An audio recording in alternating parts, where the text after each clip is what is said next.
Teruvan Sarnai. Wish you all a very happy Sinhala and Tamil New Year.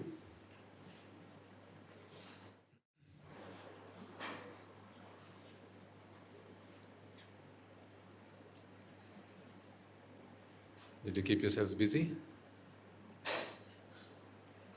Busy doing what? That's the question, isn't it? You're all busy. The question is just busy doing what exactly?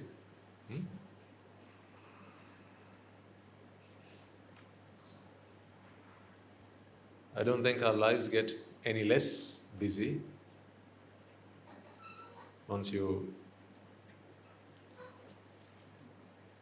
enter the path of Dhamma and into Nibbāna. It doesn't get any less busy. Sometimes it can even get busier. It doesn't really matter whether you're busy or not busy. What matters is if you're busy, busy doing what? And if you're not busy, again, not busy doing what? That's the $1 million question.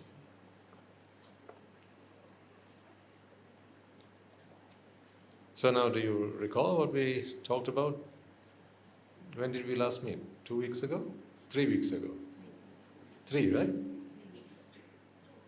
So we had 2 days off, but you came into the monastery last week, most of you. And so 3 weeks back, I think we met here. So what's happened over the last 3 weeks then?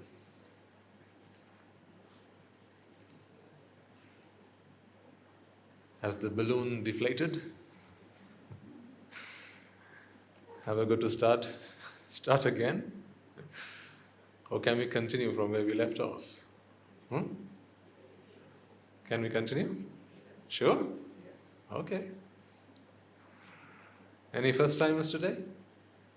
Give me a quick show of hands if you're a first timer. Excellent. Welcome. Thank you. Thank you. Welcome. Welcome to Rajagiriya, the place where magic happens. And you know that this is always a collective effort. If the Swamin once arrived here and you weren't here, nothing would happen. If you were here and Swamin Maharaj wouldn't arrive, then, well,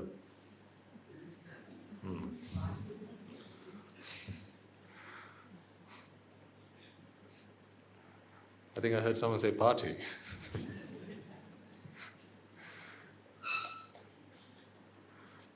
Right. Shall we make a start then? Excellent. Okay, let's bring our palms together.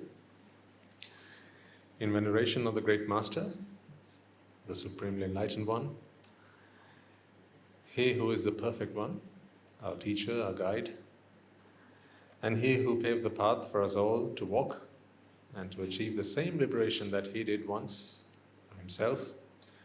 And as we make this veneration, let us also remind ourselves that this is not just a mere praise or honor to the Buddha, but actually it is a pledge of allegiance that we take to be faithful to the path, diligent with our practice, and to relentlessly exert ourselves on this journey to our liberation, that is Nibbāna.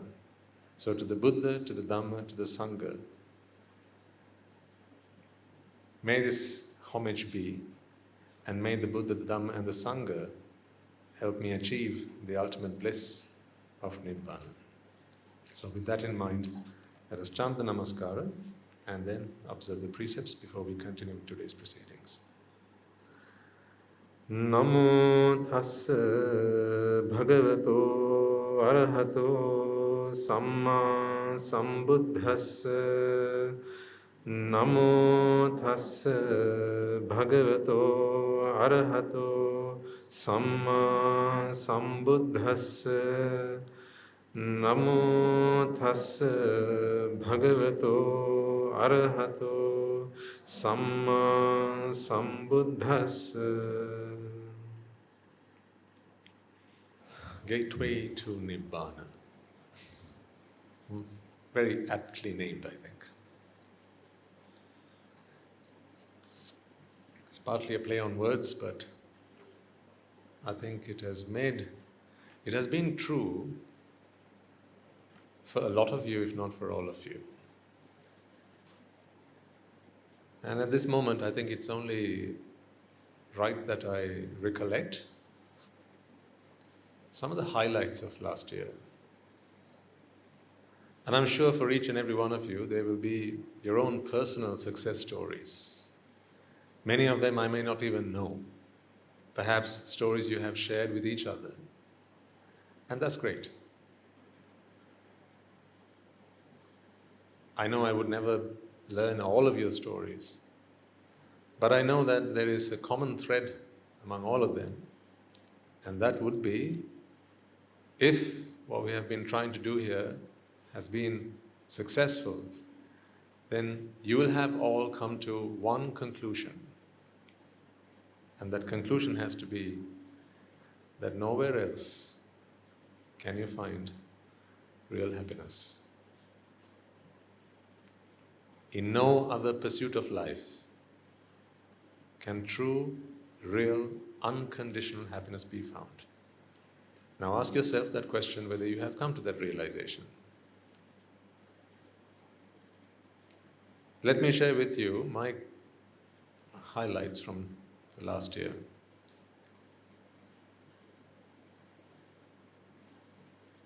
Three individuals among you have now become residents of our monastery. One anagarika and two anagarikas. Always, the women outnumber the men. That's always the way it is. Always.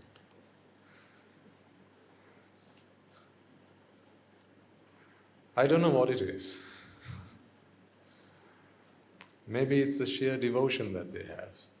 Maybe it's the commitment. Maybe it's the motherliness that's in them. Maybe it's that devotion that they have. Whatever it is, it's always the way it is. Even if you go to a conventional, I shouldn't say a conventional, but even if you go to a temple on a Poya day, who do you see more of? I don't know whether the same is true in churches and mosques and so on. I think in a mosque maybe not so much, because it's from what I've seen on TV, but maybe in a church, I don't know. Any churchgoers? It's perfectly fine. Like I said, this is not about Buddhism as much as it is about the philosophy of the mind, isn't it? But I have seen time and time and time again, for some reason, when it comes to actually taking this on as a practice, women tend to outnumber. Let's do a quick experiment here, shall we?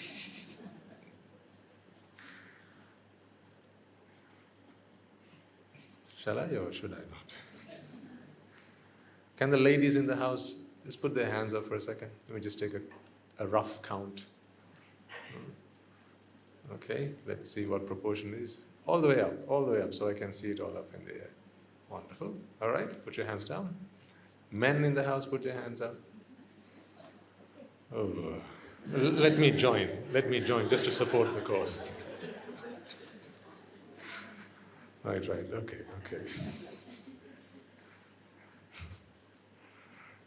It's almost 2 to 1. It's always the case.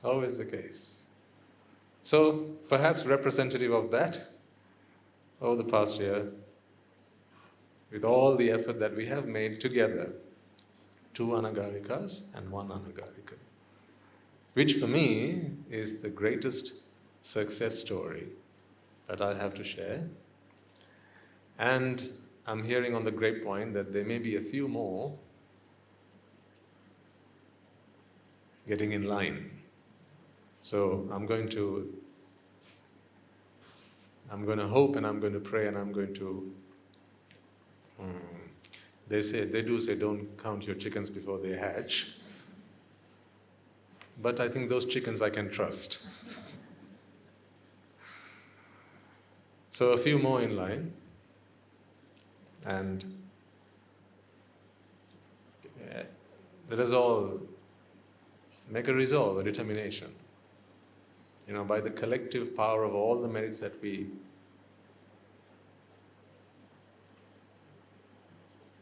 earn, that we build up by coming here and doing whatever we do here, by giving alms, listening to the sermons, contemplating the Dhamma, sharing the Dhamma with each other, and just creating a perfect environment for us all to practice the Dhamma. May by that collective power of all those merits, anyone in this audience who has at least a wish, maybe a dream in their mind that one day, in this lifetime, I want to become either a monk or a nun, so to speak. May they be able to achieve that. Will you all join me in making that determination? Sadhu, sadhu, sadhu.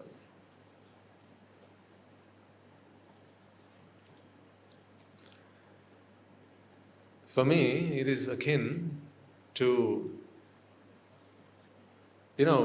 coming into the sasana is not about giving up, ladies and gentlemen. It is about taking on. It's not about giving up.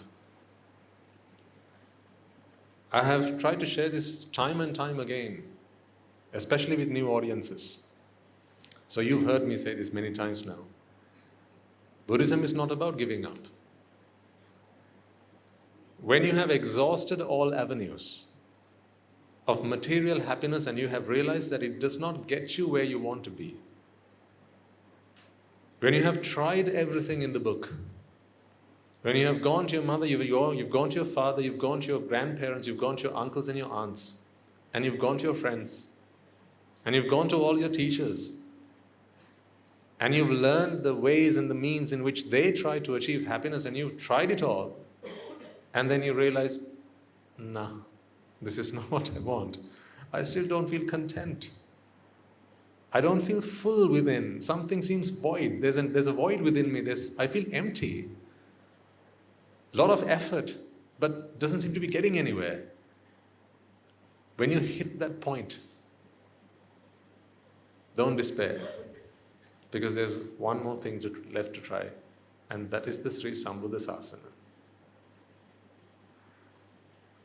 That is my path in a nutshell.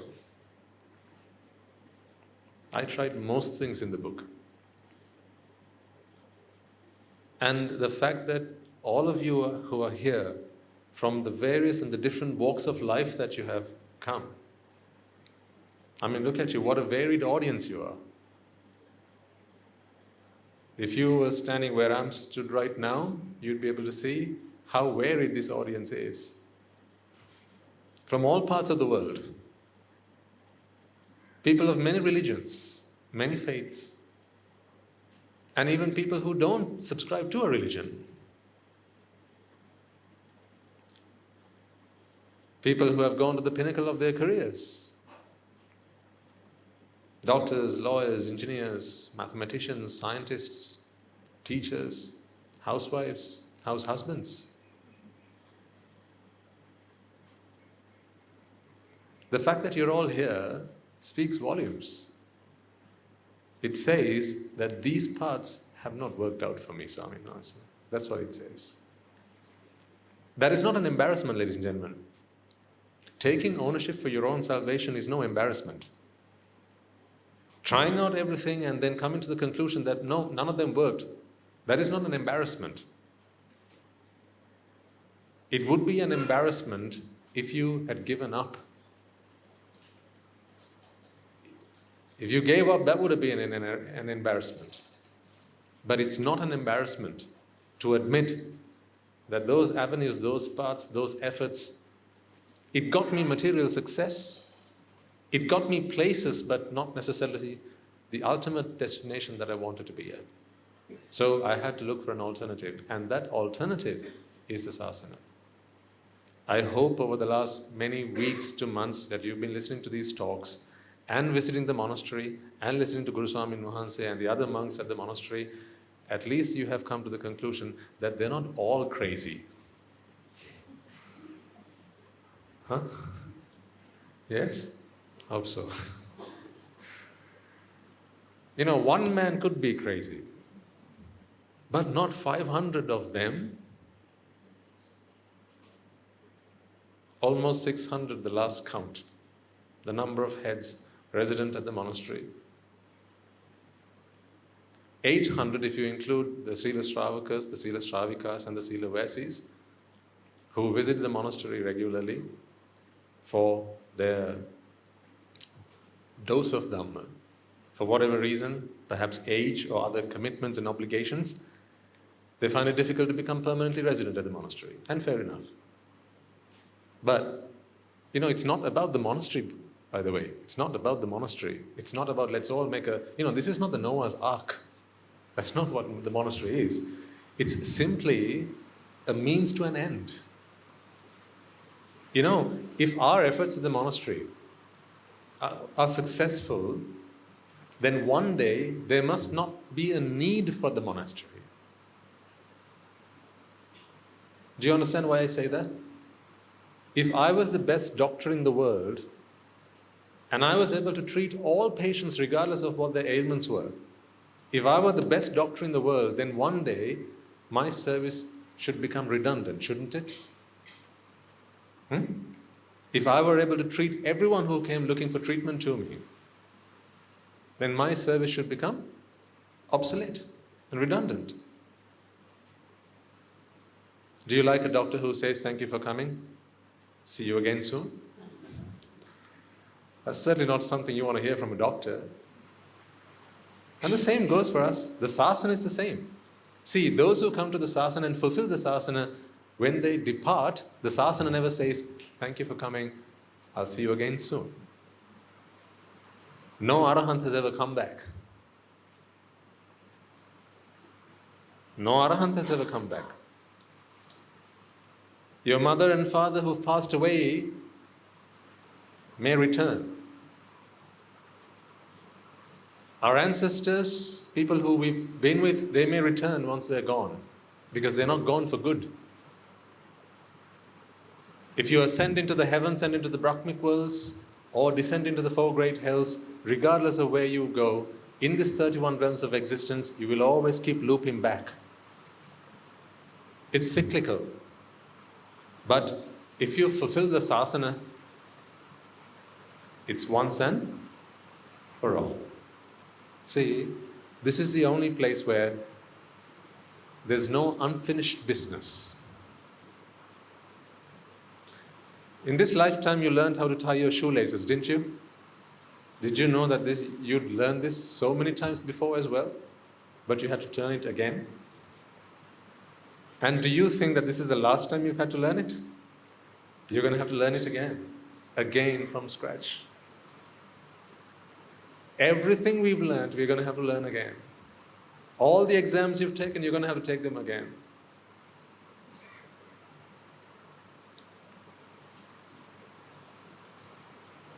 You worked so hard to build your house, to buy some land, develop your house, your property, your business. All of that, ladies and gentlemen, you're going to have to do again. And every effort that you made, you're going to have to exert yourself again.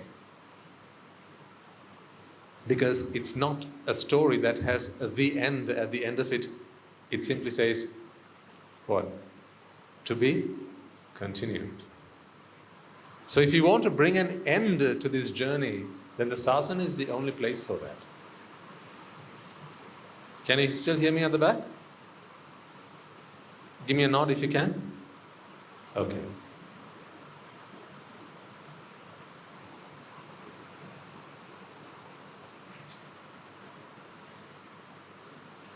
The forces of nature will always try to lure you back into samsara. Today it's the rain, tomorrow it will be hunger. The day after, the moment you sit in the sermon, you feel like you want to go to the toilet. Whatever it is, the forces of nature will always try to lure you back into samsara and keep you in it. Why is that? because you're the creator of nature. You created this so you could hang around, stick around, stay around. This is the house you built, not to leave, but to stay around. The world, this planet, this house, this universe, you built so that you could stick around, hang around. So you've tried to make it as comfortable as it could be, with all the pleasures and the delights and everything you wanted it to be. So it's not going to be easy. That's why the Buddha says, Anya hilabu panisa, Anya Nibbāna gamini. The path to material wealth, the path to material success is one, but the path to Nibbāna is another. These are almost 180 degrees in opposite directions.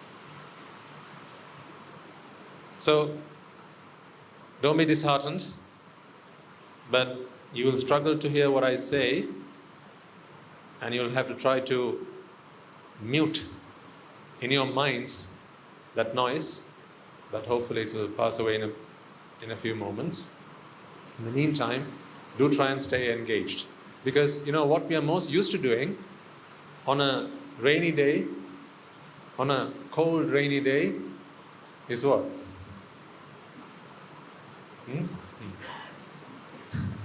I have unanimous agreement from the audience. On a cold rainy day, the air conditioners are on, it's nice and cozy, and the sound of rain splattering on the roof and on the windows. And the best thing to do right now is what? The last thing I want you to do right now. See, why couldn't it wait for the next 2 hours and start after that? It's not like I'm going to be here all day, right? It's the way it is. It's always the way it is.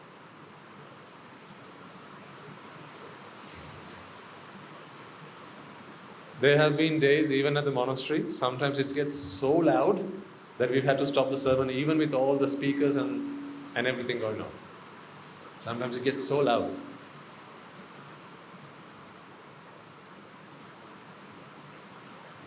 But we must strive on.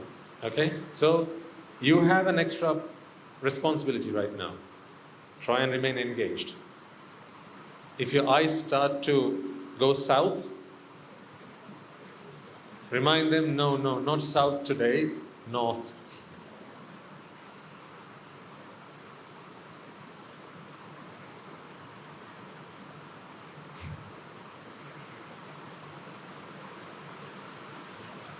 Collectively, ladies and gentlemen, we've actually been able to do quite a lot over the last year. I think we're almost at 100 sermons. Someone reminded me the other day. How many are we now? 94.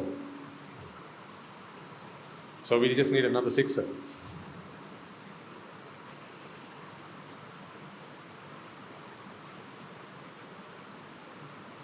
Talking about which?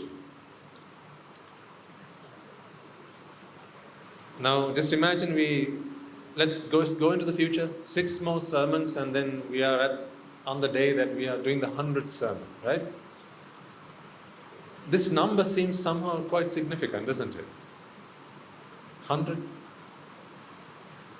100? Seems like a very special number, doesn't it? Why?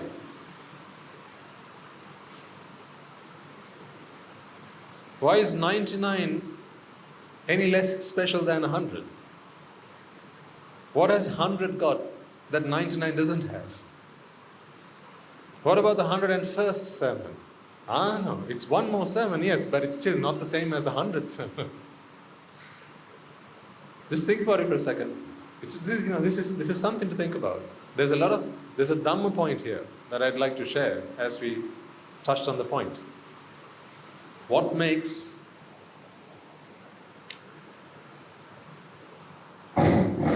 excuse me, didn't mean to do that.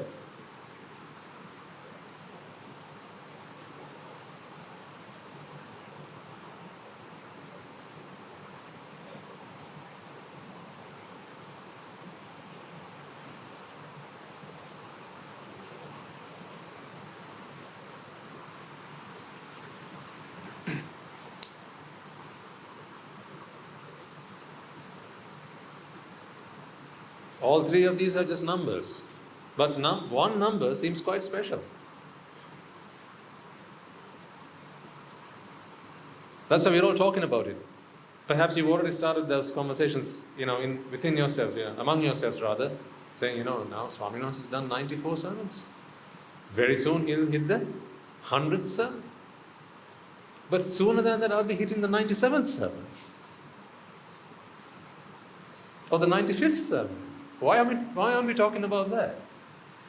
Perhaps the 96th sermon is when you're all going to become Sotapannas. How come that's not the special sermon?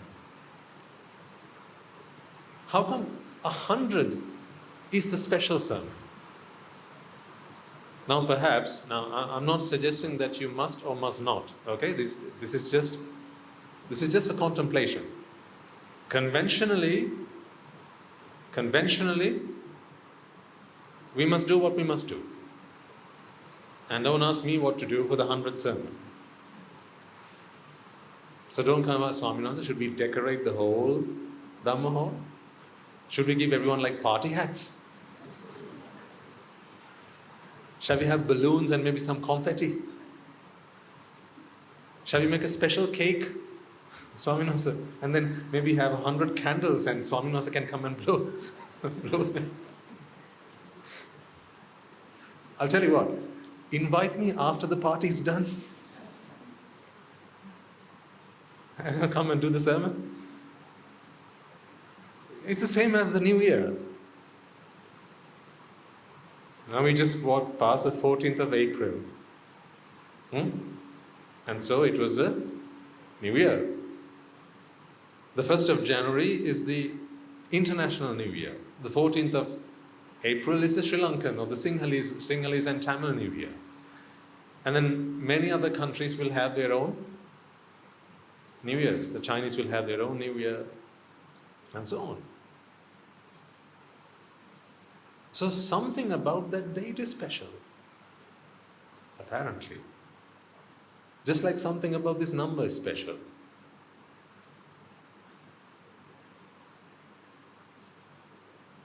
I want you to think about where that specialty is. Where is that specialty? A specialty that does not exist here. And it does not exist here either. Despite the fact that this is actually better than this. See, at this point, you will have heard, at the end of this sermon, you'll have listened to 101 sermons. What would you rather have? More Dhamma or less Dhamma? More Dhamma, right? So, which one has more Dhamma? At the end of this sermon or at the end of this sermon? Which one? At the end of the 101st sermon, you'll have had more Dhamma, right? But which one seems like for which one are you going to do something special? Once again, I'm not suggesting that you should or you should, okay? Whatever you want to do, just don't ask me. Don't ask me what you have to do. You can discuss amongst yourselves, discuss with the coordinators, and please make sure you check with the school management. Right? And do something that is, if you want to do something appropriate. If you don't want to do anything, that's perfectly fine as well. Why? What is extraordinary about 100? But there's another one that's extraordinary. Half of this. Remember when we hit 50? We hit 50 a while back. That was something to talk about.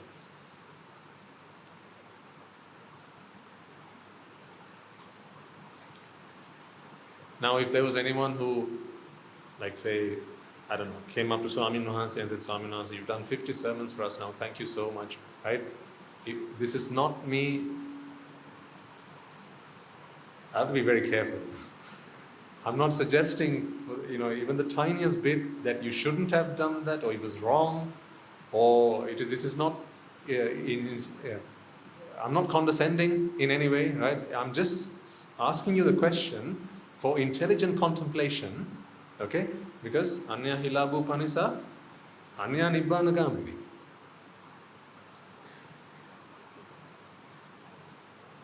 These are all worldly. Even the Dhamma is worldly, ladies and gentlemen. The Dhamma does not equate to Nibbāna. That's why the Buddha says, Nisarnataya Gahanataya.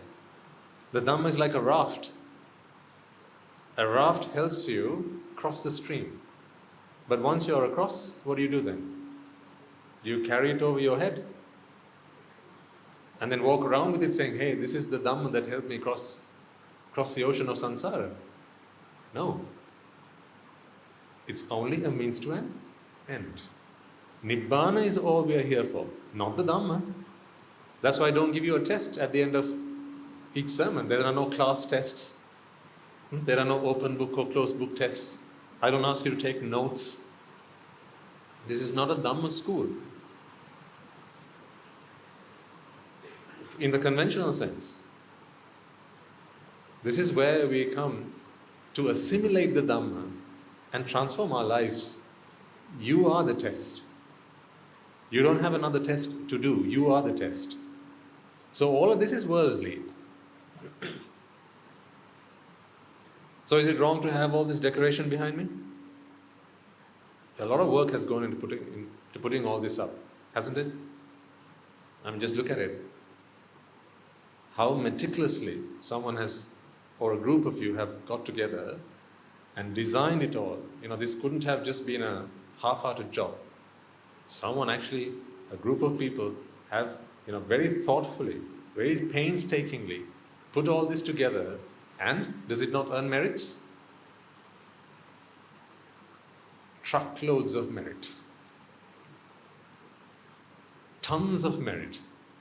Because it is done with the right intention. It is done to create joy in the hearts and minds of those who come to listen to the Dhamma. Because when you see that, you don't go, ooh, how ugly. Even if you might say that when the Swami Maharaj walks in. You don't say that when you see the decoration behind me. You say, wow, that's nice, isn't it? That's beautiful. How ornate that decoration is something you might say. So when you say that, you don't even have to say that. When you think that, your mind rejoices. When your mind rejoices, it's like a blossomed flower. Like a blossomed flower. And then it's very easy for us to put the Dhamma into it. Because it's fertile. That's why when you're angry or when you're hungry, either way, it's difficult to give the Dhamma. Not impossible, but difficult. Especially if you're angry. So if you're here just after having had a fight with your other half or your better half, you better have, you might as well have stayed home. Unless you're prepared and willing and ready to change and come out of that mindset and be joyful, it's practically impossible to put the Dhamma into it, because the Dhamma doesn't stick unless the mind has joy in it. This is why, ladies and gentlemen, merit has such a tremendous power on your part to Nibbana. What is the Sinhalese word for merit? Most of you will know it. It's pina. Pina or ping. The word itself means joy. That is the meaning of the word. Because in English, merit can mean many things. Like you get merits for your studies. Right? If you want to apply for university or say a bursary or scholarship, right? It's based on merits, they say. But when you apply for a scholarship, they don't say it's based on your pina, right? Am I right? Yeah, it's not based on pina, it's based on merit. So merit and pina doesn't have the same meaning in every context. So I don't know whether merit is the perfect translation for pina, but if you want to use the word joy, perhaps it's a more fitting translation. But that's exactly what merit does. Pina is exactly what merit does. It gives you joy. It gives you joy initially in a mundane sense. First of all, it makes your life comfortable. Because if you're feeling too uncomfortable, like say, for example, if you had to listen to this sermon stood up for the remainder of the time, you might manage for the first 15, 20 minutes, but after that, then you start to shift your weight between your two legs, and after a while you start leaning against the wall. And then maybe some might want to sit down, but just imagine that was also not allowed. It will become almost very difficult to concentrate, because your mind is what? Not at peace. There's no joy in it. So then what do you think that has brought this chair to you? How come you have a chair today to sit on? Because the school provided it. Partly, yes. That's only half the story. Please remember, ladies and gentlemen, that in life you never get what you desire. You only get what you deserve. People think they can get what they desire. You can never get what you desire. I'll give you an example. Do you recall the story of when the Buddha went on alms round? Now, he went on alms round because he wanted something to eat, meaning he was hungry. And then there was a lady who approached him, and she offered to him a sweet cake. No sooner had she offered it, she continued her journey, and then she saw the Venerable Kashyapa, who, it is said, is very like the Buddha in appearance. And then this lady thought, oh, I'd offered this sweet cake to the wrong monk.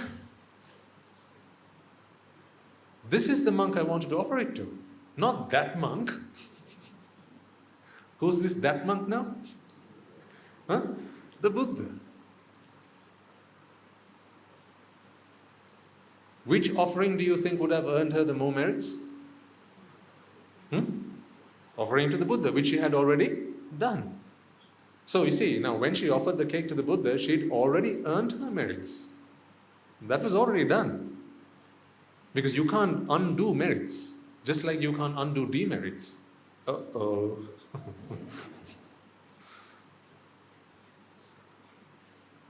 But what about going to Kalani temple and worshipping there? Surely. Now, I've explained the meaning of that to you on a previous occasion. It's not about going to a particular temple and offering or worshipping there and hoping and praying that all your sins are washed away. Right? It doesn't work like that. We've talked about this in the past. Kalani is not that Kalani. Kalani is noble association. Kalyana.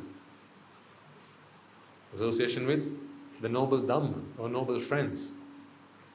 Just as one who becomes a Sotapanna is cleansed of all the defilements that would have taken him or her to the four great hells.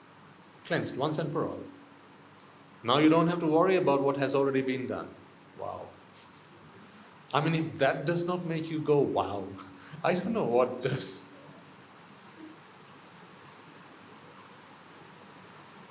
Just think about all those cockroaches that you taught a lesson that they were never going to forget. All the mosquitoes, all the flies and all the rats.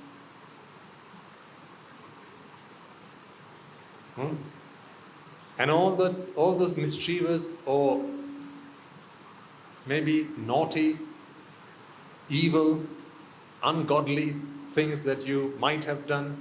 Perhaps the circumstance drove you to doing it, but despite that, it was done. What is done is done. Now that karmic energy is just waiting for the right moment. When the time is opportune, it will come forth and you will have to bear the consequences of your previous actions. Unless. That is why I put my hands together when I think of the Buddha. Unless. Because there's an unless. There never was. There never was until the Buddha walked into my life. You know, the day I remember to this day, ladies and gentlemen, I was listening to Guru Swami Mahanse, who was then a lay preacher. He was explaining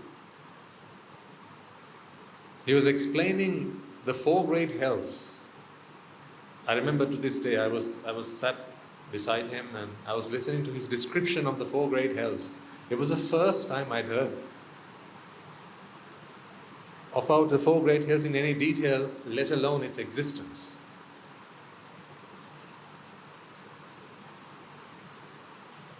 I think that was the day I began to realize that I had a heart, because I could feel it beating fast, and it was getting faster and faster and faster. Why? I was getting scared and even more scared. I was getting frightened. I was becoming very worried about what was going to happen to me. Because what he explained to me was, your actions will reap consequences. Good will bring you good rewards and bad will bring you punishment. You will have to suffer for your sins. And he was bringing scriptures from the Tripitaka and relating what the Buddha had said about the Four Great Hells, particularly about the Niraya, the purgatory. That was an eye-opening moment for me. My mouth went dry. My heart almost skipped a beat. And I could almost feel beads of sweat trickling down my forehead and back my spine. Not that I had been a terrible person in my lay life, but then to think, I was not one who had not killed.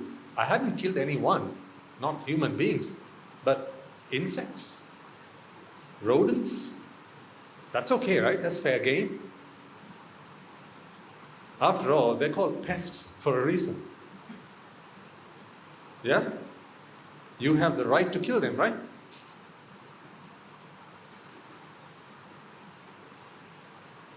At least that's what I thought. And then to think that this is going to happen to you for every life you had taken. You're going to have to pay the price. Then you can imagine, ladies and gentlemen, how relieved I must have been when I also heard him say in the same sermon that there is a get out of jail free card. There is a get out of jail free card. And you can do that if you become a Sotapanna.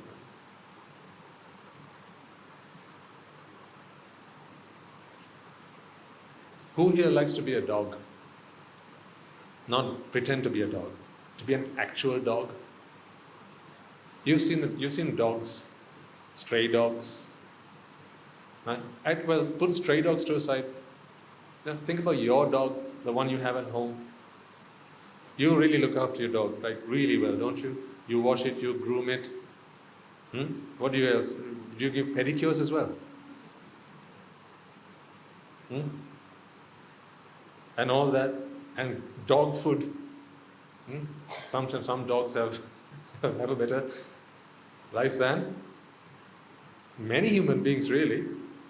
But you're still the master, and that's the dog, right? Who here wishes to become a dog? Who here wishes to become an animal?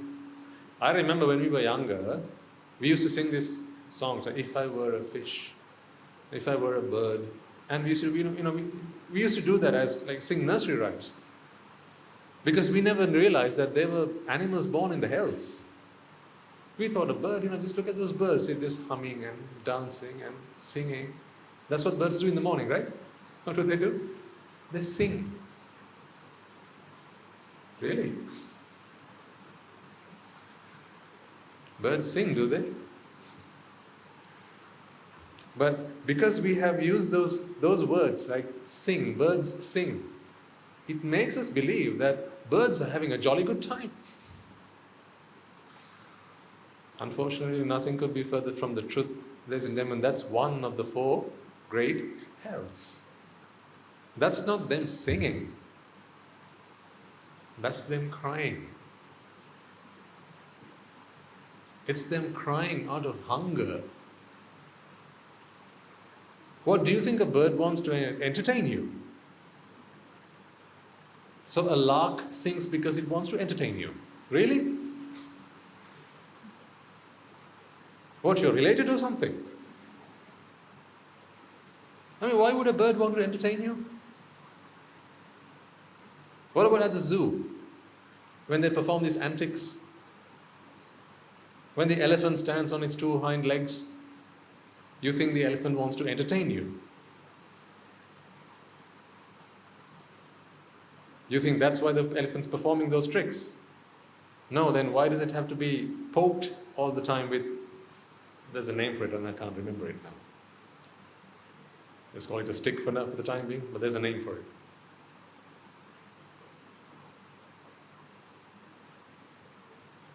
It doesn't want to be punished. It doesn't want to endure that pain. It doesn't want to feel the pain of punishment. So it performs the trick. Animals don't want to perform in front of you to entertain you, because that's not something that animals want to do. People might want to do that. But animals are smarter.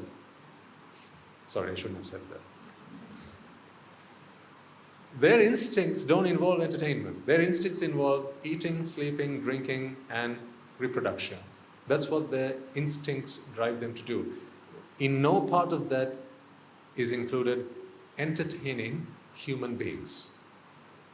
So whenever you see animals performing tricks or antics, it's not because they want to entertain you. So don't be fooled to think birds sing to entertain you in the morning.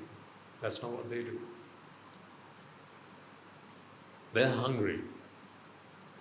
They're calling out loud to their folk, saying, "Hey, I'm hungry. You got any food?" In the same way, when you cry, maybe your dog thinks that you're singing.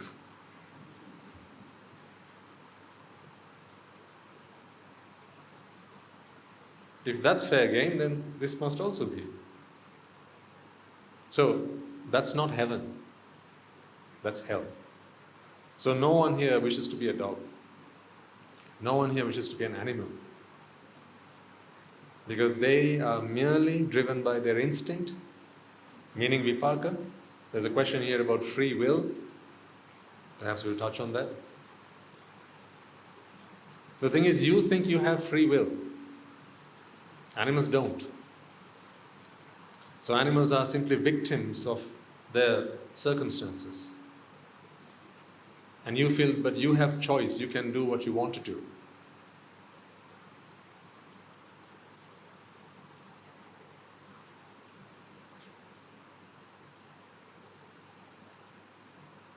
Go back to the Buddha.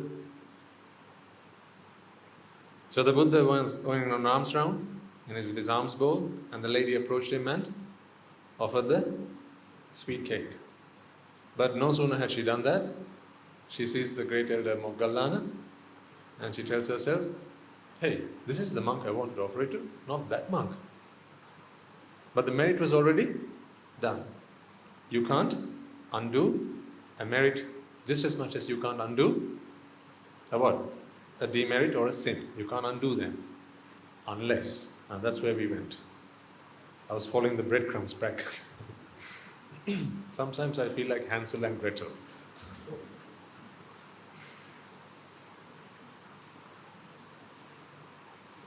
So unless you become a Sotapanna, there is no undoing demerit.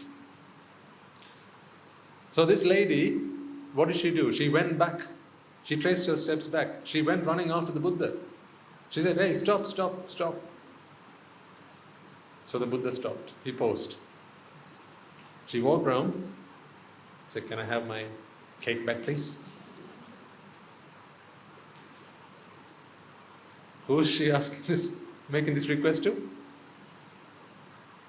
The teacher of the monk who she now wants to offer this to. It's a bit like, imagine if Guru Hamdura and I came on alms round.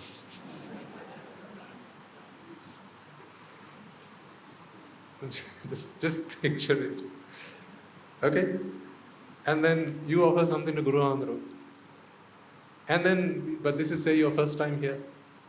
You don't know this monk. Guru Hamdura, you don't know him, you don't recognize him. So you offer the alms round, the food.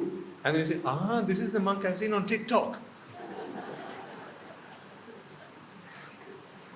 Apparently, we are on TikTok as well.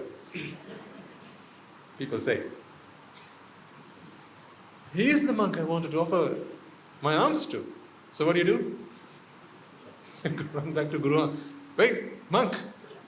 Hey, you monk, wait! Can I have my cake back, please? Can I tell you how that story ended? In a very unfortunate way. So the Buddha on this occasion, he makes a resolve.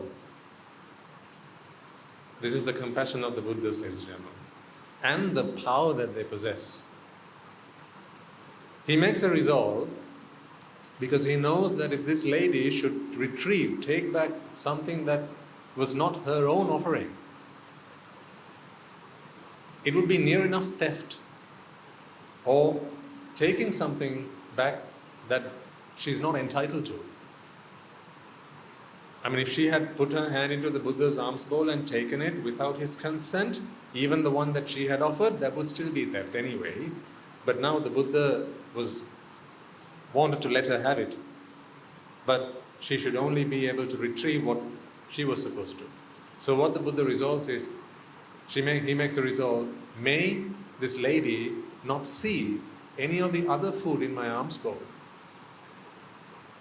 May she only see the cake that she offered into it. So as the Buddha presented his alms bowl to this lady, she looked in and all she could see was this one cake that she had offered to him. So she quickly retrieved this and said, "Thank you." But the merit had already been done. I mean, for me, that's the beauty of it. The merit had already been done, ladies and gentlemen. She had already offered that cake to the Buddha. That merit had already been done. And besides, she was not stealing it from the Buddha when she got it back. He let her have it. Meaning there was no demerit occurring there either. That's what happens when you rub shoulders with the right kind of people. They will always make sure that you are not harmed and you are not hurt from your interactions with them. They will do whatever they can and they will go as far as they can to ensure that you are not harmed, you are not hurt by your interactions with them. That is the Arya Gati. That is the temperament of the noble ones. So the merit had already been done and no demerit was going to occur. So she retrieved the cake, went back to the Mugalan Thera and offered it to him. Now she was happy. Now with the same cake she'd earned 2 merits. One was to the Buddha and the other one to the great elder Mugalla. It was a lucky day.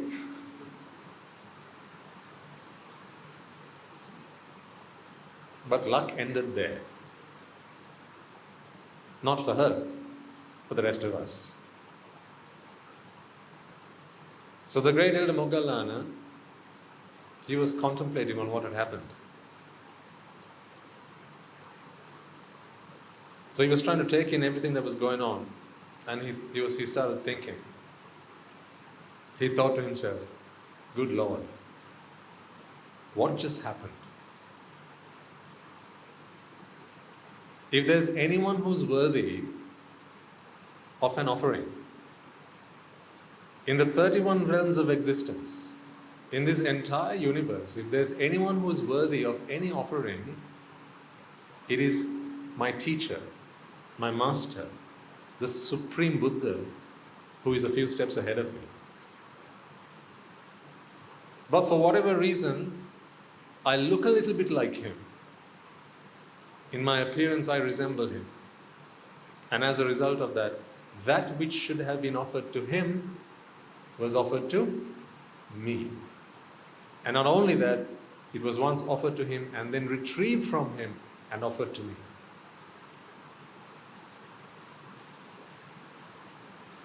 Such things must not happen again. So on that day, he decided that he would take to, as a citizen, So he approached the Buddha and took his permission to leave monastic life, per se, in and amongst people. And he left for the woods and went on to become an ascetic, as in a monk still, but a life of asceticism, where he went on to practice the Dhutanga, or the ascetic practices.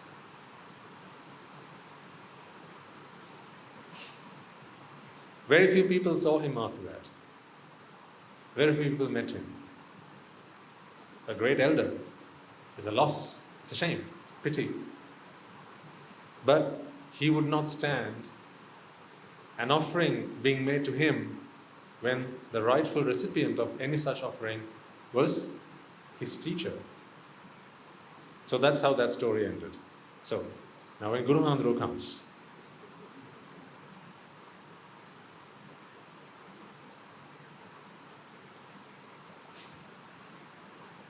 if you want to see me here again, you know what to do and what not to do.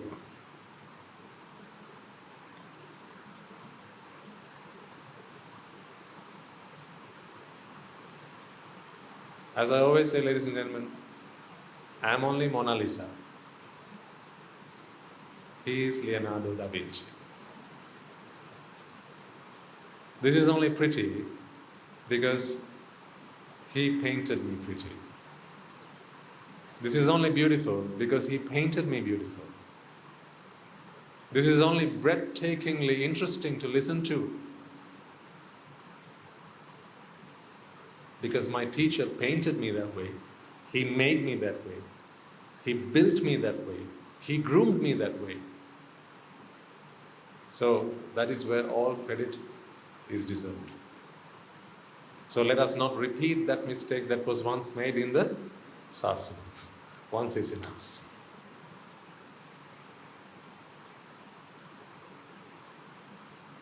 How did we get there?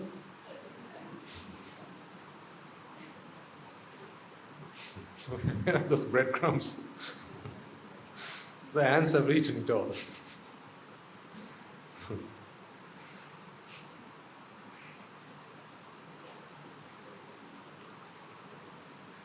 But the moral of that story, ladies and gentlemen, is if you're messing with an Aryan, that's the right kind of people to be messing with. Usually people say, hey, don't you mess with me. Oh, we'd better not mess with him. We'd better not mess with her. Right? These are things that people say about you in your office, although you don't know it. They don't, do they? Hope not. But if you can become someone that is okay for people to mess with, so that no harm comes to them out of it. You know, if someone was to bump into someone accidentally,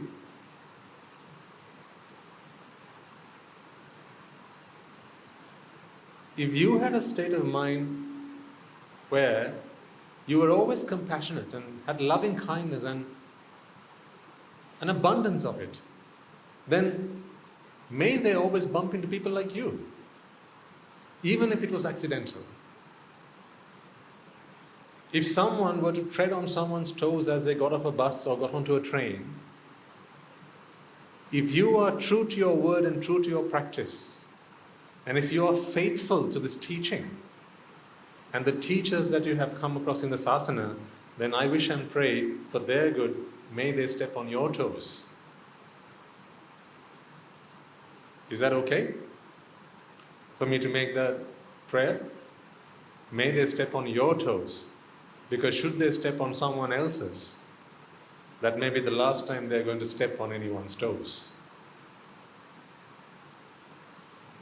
Because all hell will break loose. Have you not seen how people are on the roads and on the streets? You know, one slip of the tongue, one mistake, just bump into someone, step on someone's toes, and you get to see their wrath. It's just atrocious, really. Because people are always vexing inside. They're hurt. Hurt people, what do hurt people do? They hurt people. Hurt people always hurt people. They have no other choice because they're always vexing. There's always so much pressure inside, and they're always looking for a vent to release it. That's why when someone's had a bad day at work, say your whichever half, I don't know which half, usually has a bad day at work. So when the other half, whoever that other half is, has a bad day at work, and they've had a bad day at work, you don't generally tend to go and approach them and talk to them about unpaid bills, problems with the in-laws. Like, that's not the time to bring those topics up for discussion. Am I right? Yeah, you're always looking, like, you check the temperature. Yeah, open your mouth, honey. I just want to check the temperature. Too much. I'll come back later. Because you don't want to take a risk. And your children know this as well. They know the game. When your child wants to go on a trip, school trips, or to go and be with their friends, or ask for a loan, or want to get a bike, or a phone or something, they will gauge you first. They know that there are good times, and then there are not so good times. And then there are bad times, and really bad times. When daddy's just come back from the office, and he's not saying much, and so he hears out to the car door and how it closes. Because the noise that the car door makes as it's either closed or slammed makes all the difference. And they listen now to how you speak to your other half when you get back home. There's a big difference between, hey honey, and hey, tea.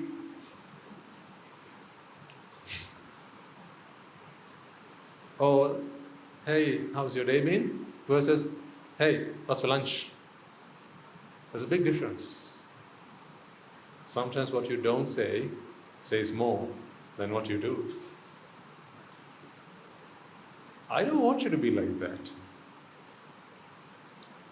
I want you to be equanimous. I want your life to be steady. I'd rather you be steady than for there to be days where you're really up and really down. That's not steady. That's like an excited electron. You never know what's going to happen.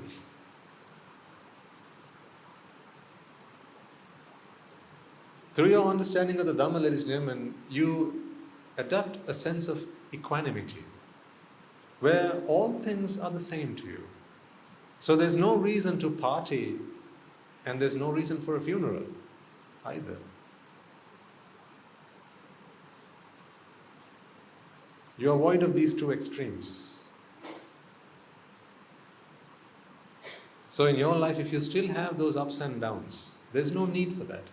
You can plateau. There's no need for up and a down. It's possible.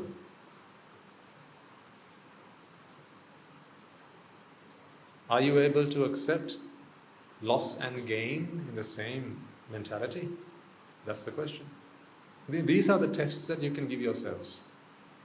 Praise and blame. If you can accept both with the same mindset, and know that blame does not have to be warranted, even if it is unwarranted. False accusations. And I know, there may be some in the audience who go, Swaminathan's accusations are okay as long as it's something I'm guilty of. But if it's an accusation that's a false accusation, well, then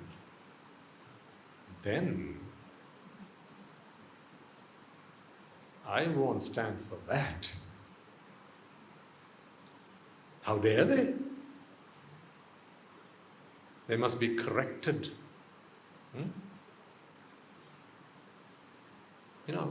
These are little experiments you can do with yourself. The lab of life, I haven't talked about it recently much. I'll give you a little bit of a task to do, right? The next time you get one of these false accusations, see whether you can be okay with that. Someone comes up and say, why did you eat those biscuits? No, I didn't eat biscuits. No, that's a warranted accusation. You have the biscuits and you know it, right? But someone, you know you haven't had you really didn't eat the biscuits. But someone says, why did you eat the biscuits? No, I didn't. You're lying. I know you're lying. You're always lying about everything. You're such a liar. So people start just throwing unwarranted, unnecessary, baseless, no foundation. They just keep throwing accusations at you. See whether you can maintain your composure. Maintain your composure. Initially, you must try and maintain it the outwardly expression. So inside, there'll be war, right? So inside you'll be going, Swami Nuhansa told me to be patient. If not for Rajagiriya, if not for that blooming gateway to Nibbāna, I'd be tearing them a new page right now, but Swami Nuhansa told me to be patient. Initially, that will be the case. That's okay. Remember, patience is for whom? Patience. Patience is for patience. You only have to be patient if you are a patient. It's not a big deal to be patient. They say patience is a virtue. Yes. But nothing to write home about, honestly. I want you to get to a point where you don't even have to be patient. You're okay with that. Because to be patient is to bear, right? There's friction, but you tolerate that. Tolerance is not something that you should have to do. You should be okay, no resistance. Then you don't need patience. So I want you to try this next time. Let there be may you all have false accusations.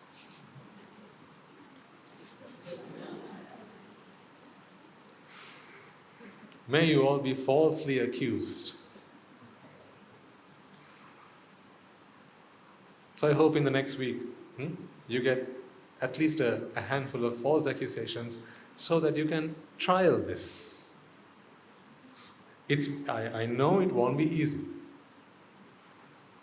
You know, if someone walks up to you and says, yesterday you said this to me. And he said, no, I didn't really say that to you. No, you did. I'm really sorry, but I don't think I did. No, you did. You know, on the third go, see whether you can say, okay. What else did I say?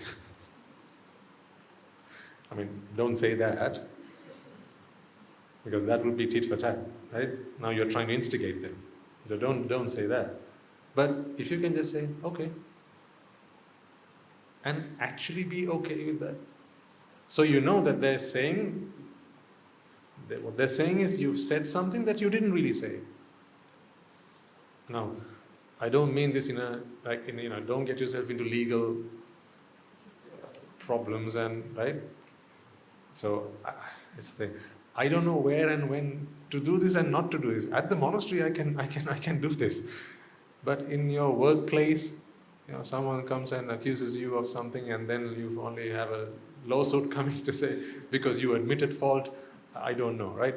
But be sensible, okay? Please be sensible. Maybe at home.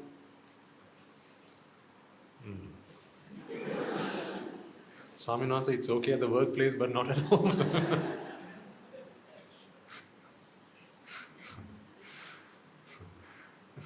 Where the stakes are not so high, where you're not going to end up in prison, where all the only aftermath is going to be resentment, if at all.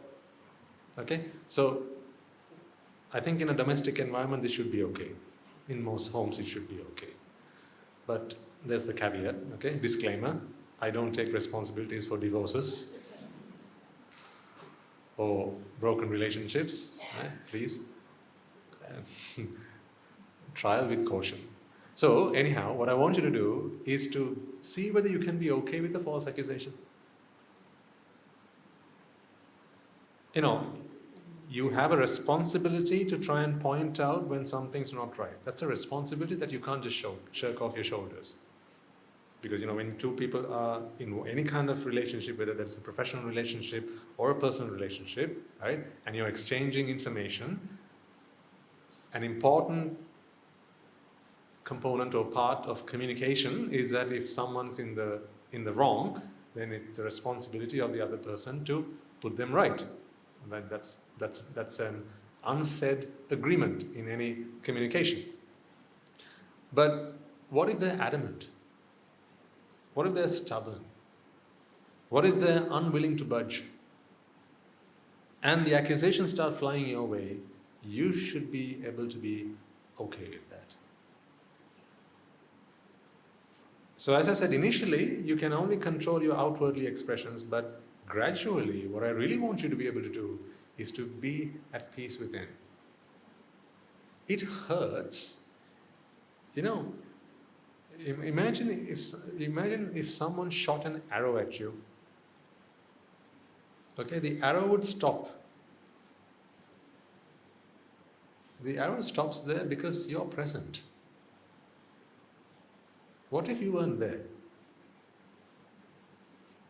Then it would just fly past, wouldn't it? So when someone throws a harsh word at you, it only hurts you because you catch it. Why?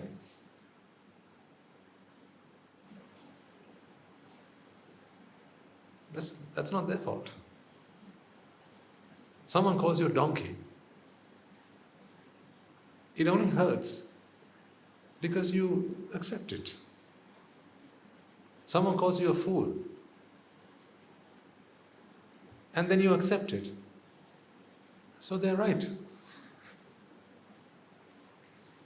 That's the irony of it. Did you get it?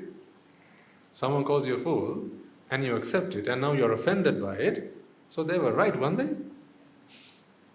Because the wise man is not hurt by someone calling them a fool.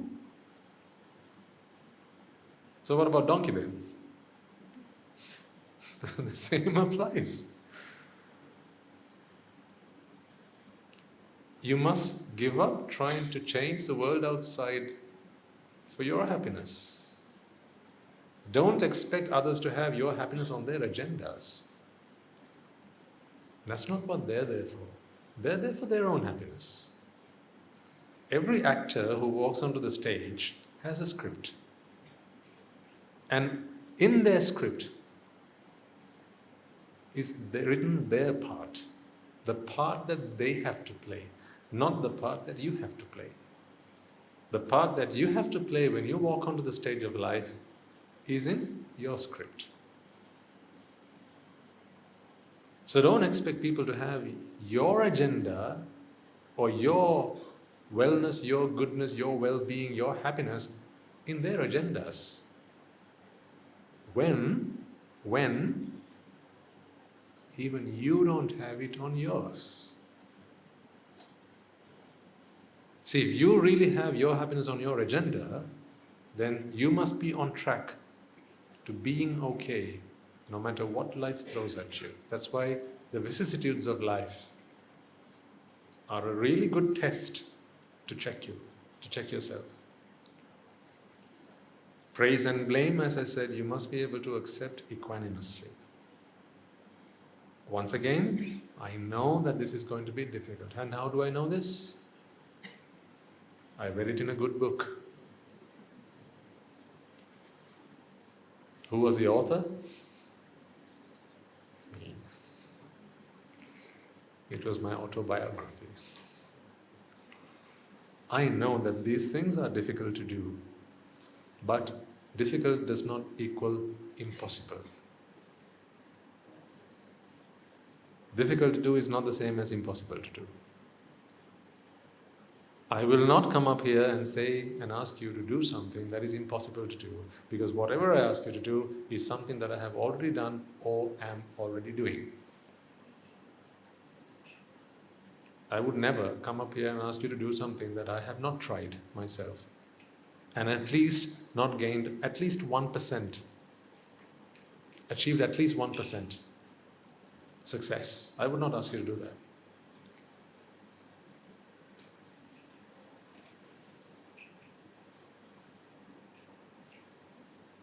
The alternative is not easy anyway, and you know that.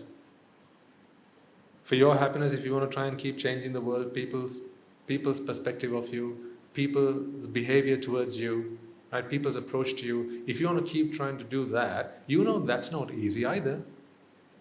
Right? So the alternative is not a bed of roses. You know that. Every time you got angry in your past, not past life, but this life, was always because you were not happy about the way that someone conducted themselves towards you, right? So how many times have you been angry by now? More than the hairs on your head? More times than you can remember. And by the way, this is not an insult, because I was in the same boat. I didn't fall from the sky. I'm no angel. Every saint has a past, and every sinner a future.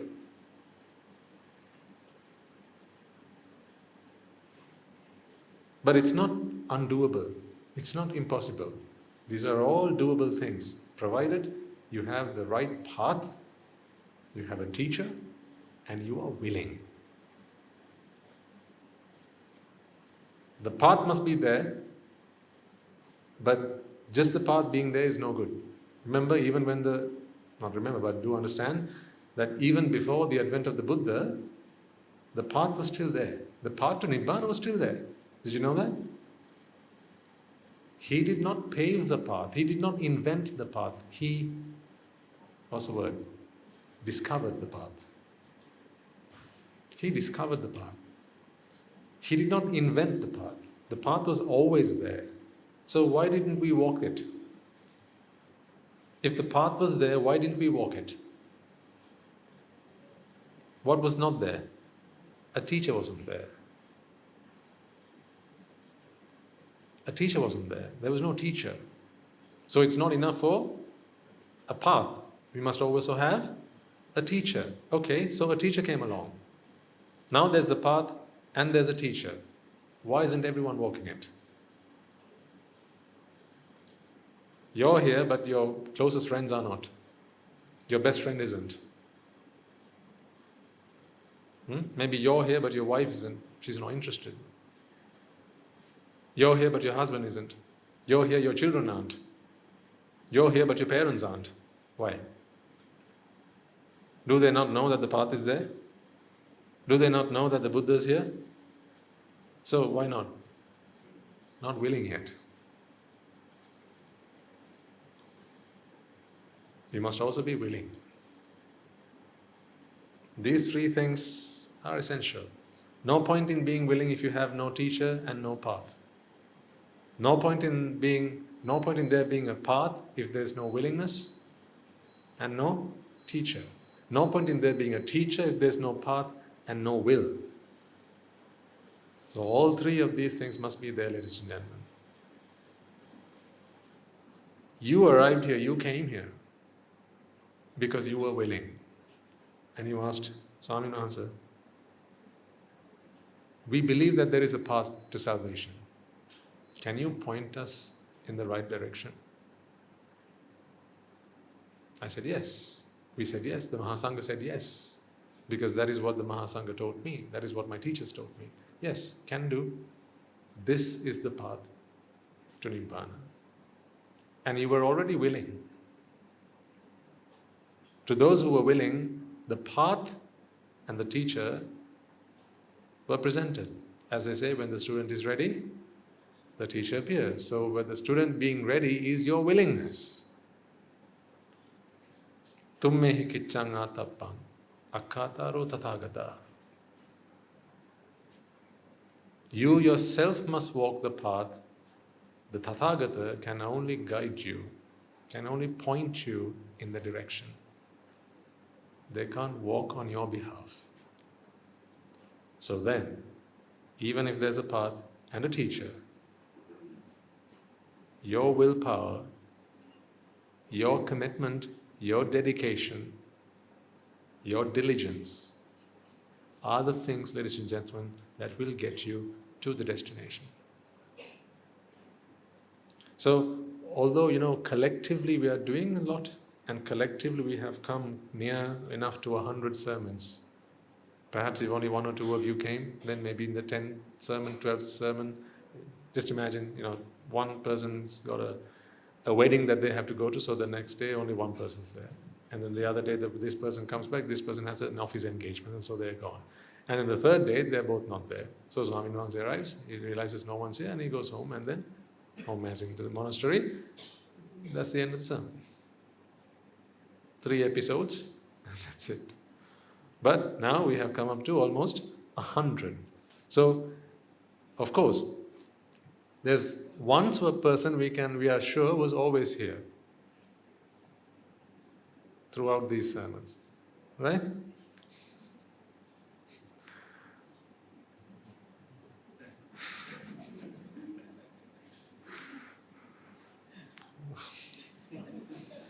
There was one person who was always here. The gentleman who comes and sets the microphone for me. The rest of us, on and off. But collectively, there was always the audience and there was always the preacher. So this continued. The series continued. And today we have come close to 100 talks. Collectively, Gateway to Nibbana has been a success. I'm going to distinguish between the collective success and the individual one. Otherwise you will be fooled, and I don't want you to be. Collectively, Gateway to Nibbana has been a tremendous success. We are near enough 100 sermons. But if I asked you to put your hand up, and you don't have to, so don't. If I asked you, put your hand up if you were here for all 100 of them.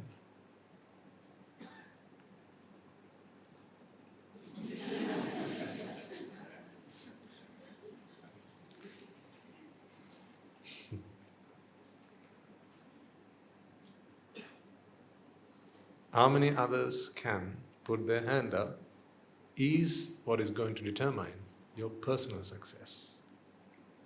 That's the difference.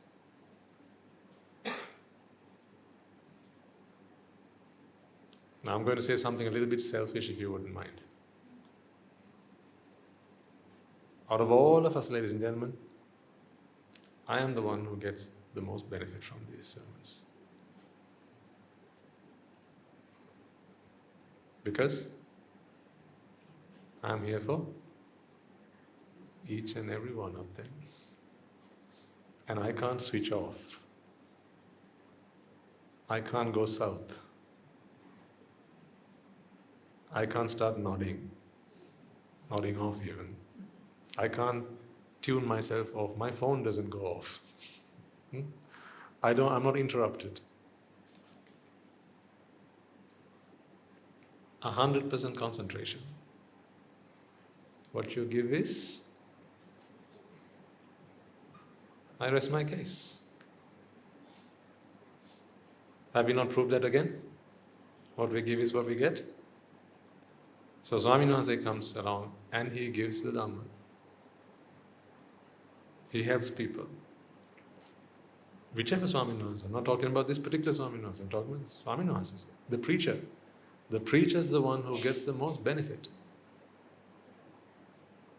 That's why they say, Sabbadhanang Dhammadanang Jinati.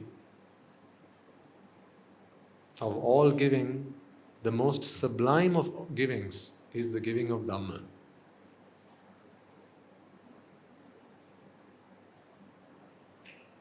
Because, from time to time, your attention might shift to something else. But mind can't. I have to continue to always be mindful of what we are doing, what we are talking about, although sometimes I lose the plot. That happens, yes. But at least when we lose the plot, in that plot, I'm present. So I'm always present. Sometimes you're present, sometimes you're absent. Although physically, you're present. See, the thing is this, sometimes you're physically absent, and then of course you're mentally also absent because you're not here. Other times you're physically present, but mentally absent because your mind is elsewhere. So the only time it works is when you're both physically and mentally present. Only for one person in this room can we say for certain they were both physically and mentally present throughout all these talks.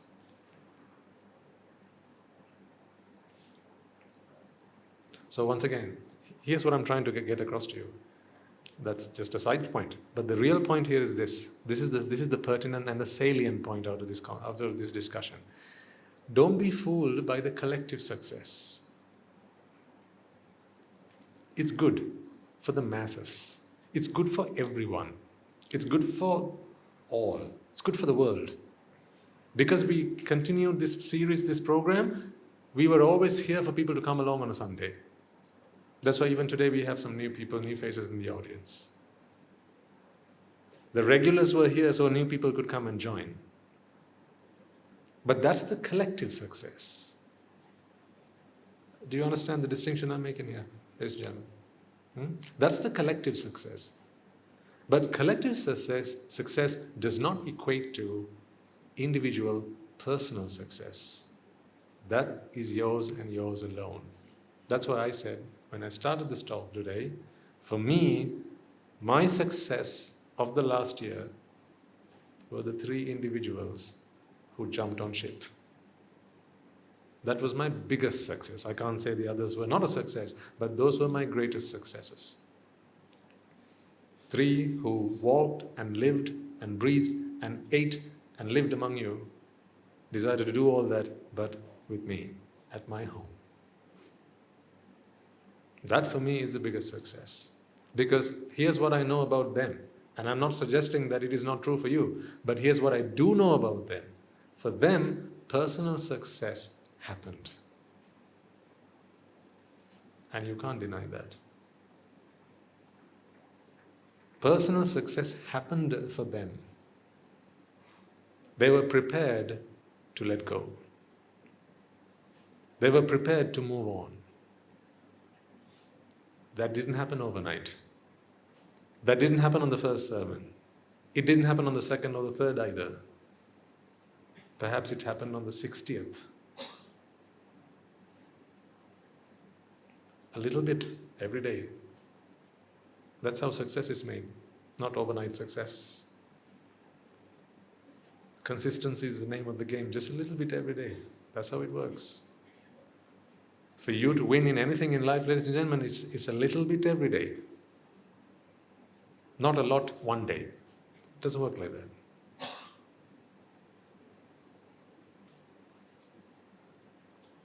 So that is what happened with them. Now this might sound a little bit unfair because you're thinking, Swami Maharaj, if you allowed me today, I would be at the monastery before you get there. Is it not you, Swami Maharaj, who said only below 40? We don't accept applications above 40. How unfair of you to do that. That's why we are here. Otherwise I'll be there. Maybe. That may be. But may also be that you're glad that there's a 40 upper limit. So you can say that story to me. The mind works in very funny ways, ladies and gentlemen. You heard the story of the sour grapes, right? The fox and the sour grapes.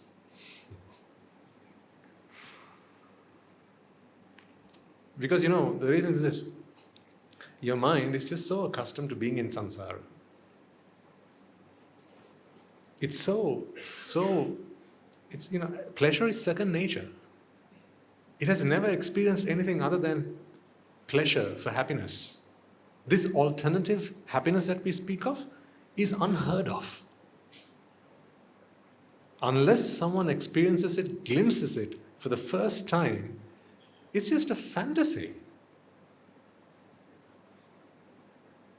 When we say Nibbāna paramang sukham, extinction of desire is the greatest bliss. To give up these pleasures that you experience when you watch TV, when you eat chocolate, when you drink a glass of wine, when you spend time with your family. Those pleasures are infinitesimal in comparison to the bliss of Nibbāna. Actually, they're poles apart. They're not even in the same direction. It's just as much as the North Pole is in the opposite direction to the South Pole. In the same vein, ladies and gentlemen, the pleasure that you have come to know and experience in your worldly existence is so different to the joy, to the happiness, to the bliss of Nibbāna. So unless you have glimpsed that, at least once, the story that I'm trying to relate to you makes no sense. And that's not your fault, by the way. It's not your fault, by the way. Because didn't our Swami Namaste, when you arrived at the monastery last week, explain to you how pleasure is relief from pressure? Your mental pressures are built up because of attachment, because you desire something, and you're left seeking it, longing it, wanting it. And then eventually when you come across that, now you experience a relief from that pressure. And that relief is what you experience as pleasure. It's just a relief of tension. Before there was lots of it, now there is little of it. There's still little of it.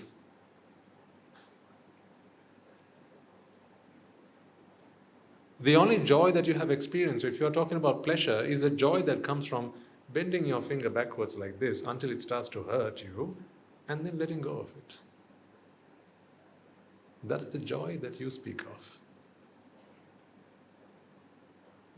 The joy that I speak of is not having the need to bend it backwards in the first place. The joy that you speak of always requires hurt, pain before gain. And that's your philosophy. We want to gain. Let's go pain. Let's get hurt, shall we? Let's all get hurt so that when the wounds start to heal, it feels good, doesn't it? See? Let's hurt ourselves. Let's hurt ourselves. Let's hurt ourselves as much as we can.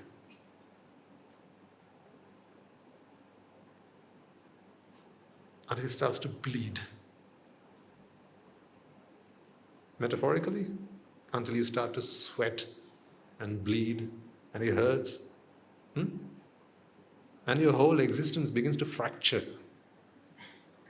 And then slowly, you along with your family and your friends and everything you have learnt at school, right, you can slowly put it all back together again and let the wounds heal. So as the wounds start to heal, that's very soothing.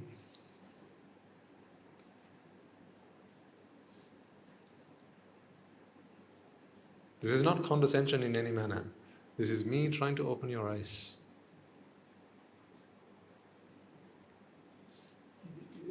There has to come a point in your life where you are fed up of this. If that day has not come yet, ladies and gentlemen, may that day come to you very, very soon. The day that you are sick and tired and exhausted and fed up of pleasure and going after it. Because that pleasure is nothing more than this. Let me endure as much pain as I possibly can. Let me put myself through even more pain, even more stress. Let me take on more and more and more so that my shoulders can't carry the burden of this anymore. And then when it's almost on the verge of breaking, let me let go. The joy that you know is a sigh. That's the joy that you know. Take any example in your life and tell me I'm wrong. I dare you. Give me one example of pleasure, of joy, the joy that you have experienced in the ways that you know, and if it does not agree with what I've just shared with you, this philosophy, this mode, this method of enjoying pleasure simply out of relief from vexation, if it does not agree with that, I'm going to disrobe today. And so I declare, I am prepared to give up my robe if you are prepared to come and present to me and prove to me with convincing argument that the joy that you experience in your life is more than relief from pain. I have a question to the intelligent people among you. That sounds not too good, does it? It was meant to be. So then I shall speak to all of you. You are all an intelligent audience, so then I have to ask you the question, why put yourselves through that? Why do you spank yourself before you pat yourself? And then say, that feels good.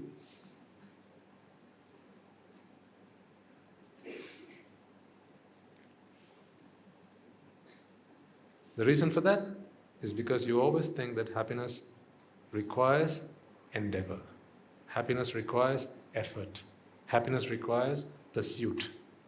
So you open your eyes. Let me see where happiness is going to come to me from. So you open your ears. Let me listen to it. Let me hear it. I'm sure happiness is just around the corner. Give it to me, give it to me, give it to me. Can I taste happiness, please? Does it come on a cone? Or does it come in a box?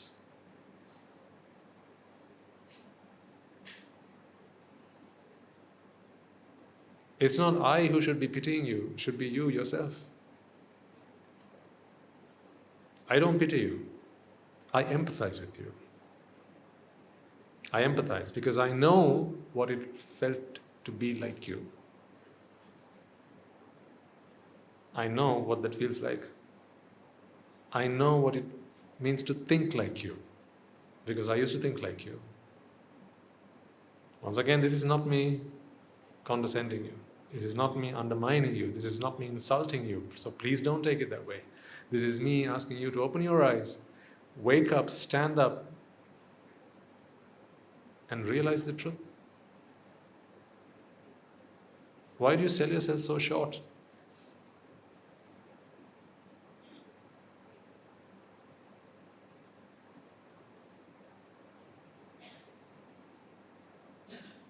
Your expectation that happiness is going to come to you from the outside world spells disaster.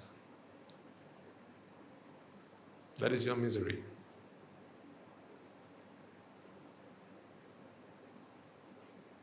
That's why the Buddha says, Nibbāna paramang sukham.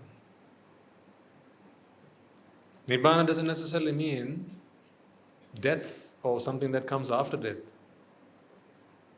Nibbana is giving up expectation. Nibbana is giving up desire.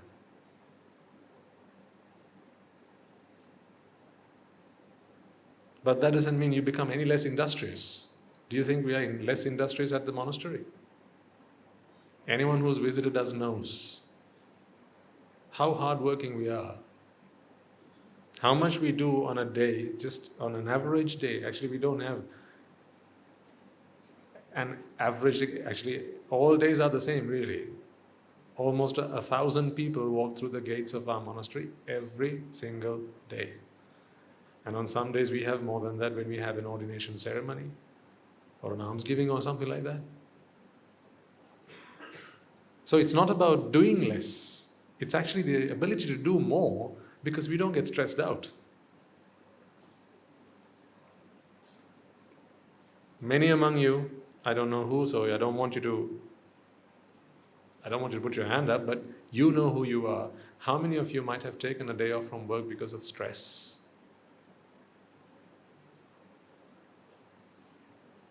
You walk up to your boss and says, can I have a day off? What's the deal? Stress. It's just too much. The workload is just too much, so stressful.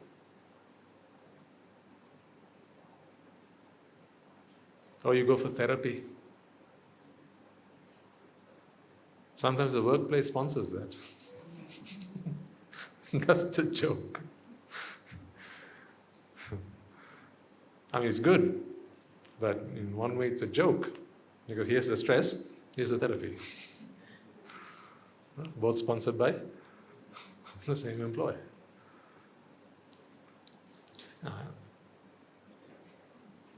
I know, I've been there, done that, and I wore the t-shirt. I used to work in a bank. Many of you know. It was an investment bank, so you can understand what the stakes are.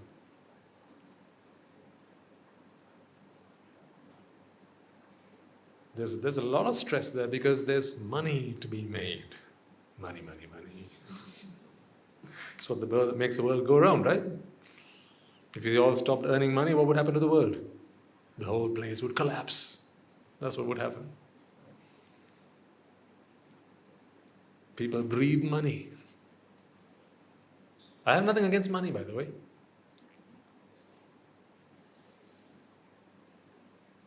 Money is not the root of all evil. I disagree with that sentiment. Attachment is the root of all evil. If you like, ignorance is the root of all evil. Not money.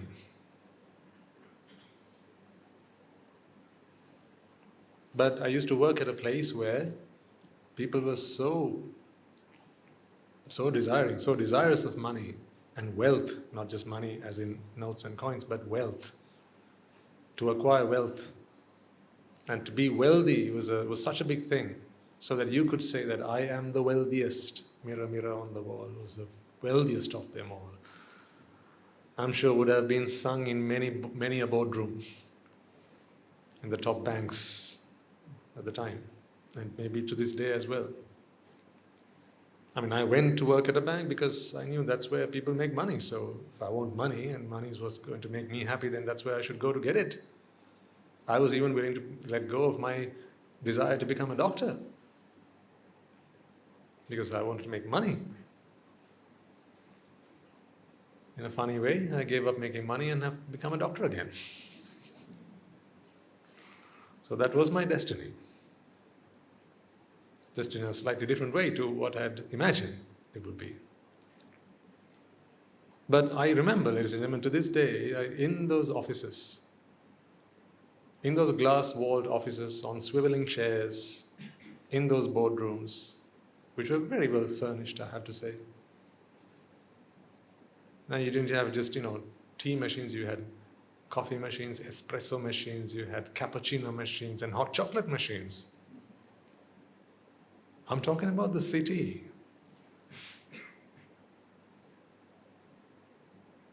It's where the top money makers spend their day.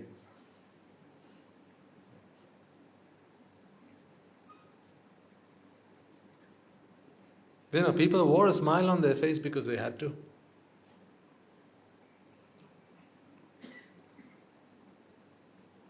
To go into project meetings, to go into recovery meetings,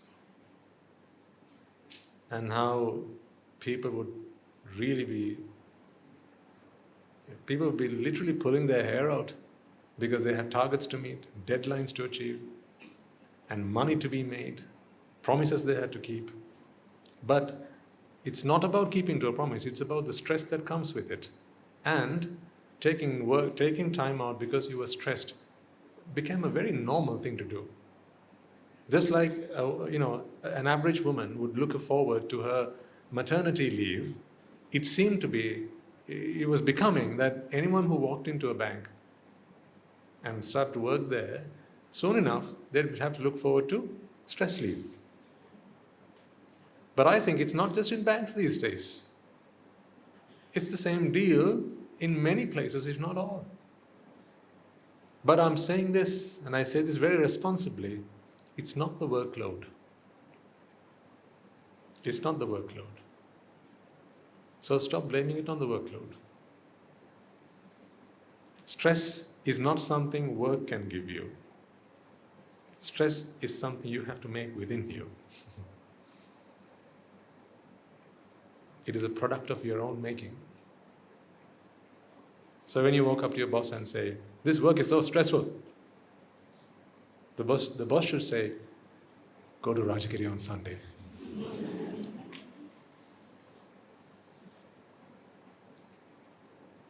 Work is not stressful, ladies and gentlemen. Work is not stressful. I can tell you that today, because today I work harder than I've ever done in my lay life.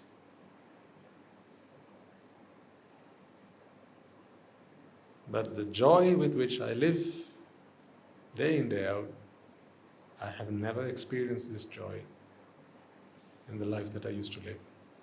How so? I understood that stress is an effect of causes. An effect of causes that were present in my own mind. Ignorance and attachment. Attachment to an outcome. The moment you have attachment to an outcome, it's more than just an outcome from there on. It consumes you. For business, what you need is an outcome. We set objectives, outcome-based objectives. That's fine. Many of you may be in business, many of you may be involved in goal setting, objective fulfilling, objective setting, and so on, maybe managers, co-workers, colleagues, so on, whatever careers you're in. Here's the takeaway from this conversation. If you feel stressed at work, it's not the work that gives you stress. It's not the work that gives you stress. Stress is the product of your own bad thinking. So I say, if you have people, colleagues, or your employees, if you're the employer, if you're the boss, if you have people who work with you or under you, and if you feel that you have to do something, it's your responsibility to help them come out of stress, then giving them a day off is not really an answer to a problem. That's just a plaster.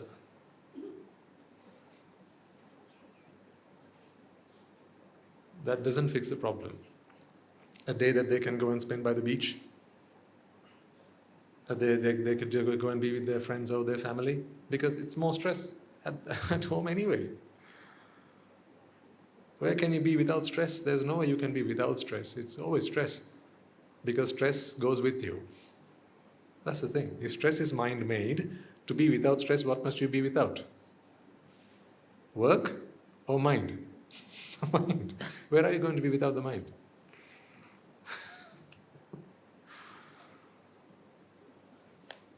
So if you are an employer and you want your staff to be stress-free, I say, introduce them to this asana. Introduce them to these talks. Introduce them to someone who comes here every week.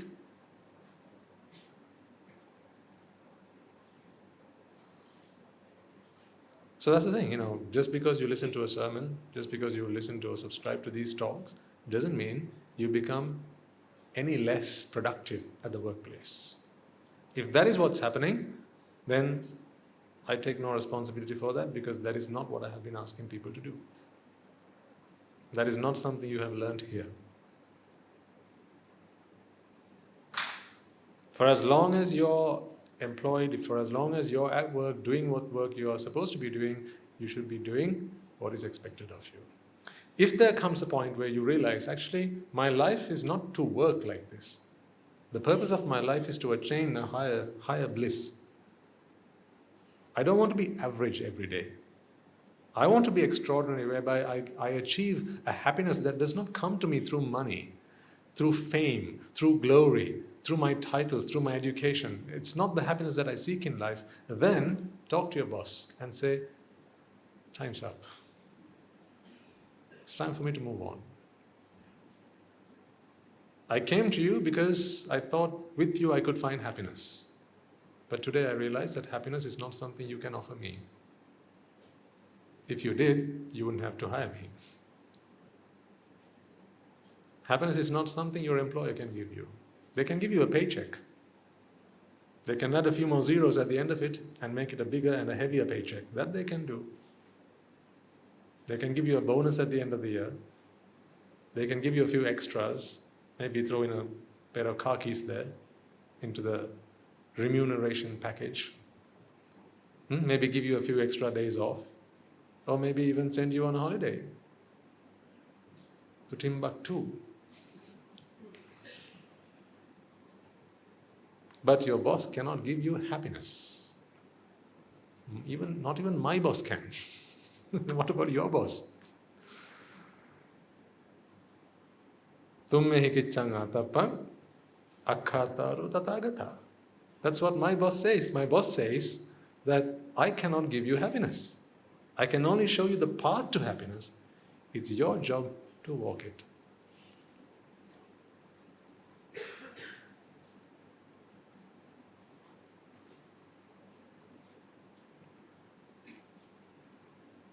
I want to see a change happen in your lives personally. I don't necessarily want to know what that change is, ladies and gentlemen, because when can we do that? There's not enough time in the world for me to find out what's going on in each and every one of your lives. But that's not what's the important part here. The important part is that something positive is happening within each and every one of you. You have all been blessed and given an opportunity to make a change. To make a change not only in the world you live in, but also in the world that you create in your hearts. You are a human being. Is that news to you? You are a human being. You're not a machine. You're not a machine where we press the button and then you just keeps running until you press the stop button. You're not a machine. You can choose. You can do what you want to do. If you know that what you're doing right now is not the path to happiness, then look for an alternative. If you think you're on the path to happiness right now, then try and do more of that. Remember, we all came along and we are going to leave alone. We came alone and we go alone. While we are here, we get along. Yes. Come alone, get along, and go alone. That's how it works. And when you leave, you're not going to take anything that you create while you get along.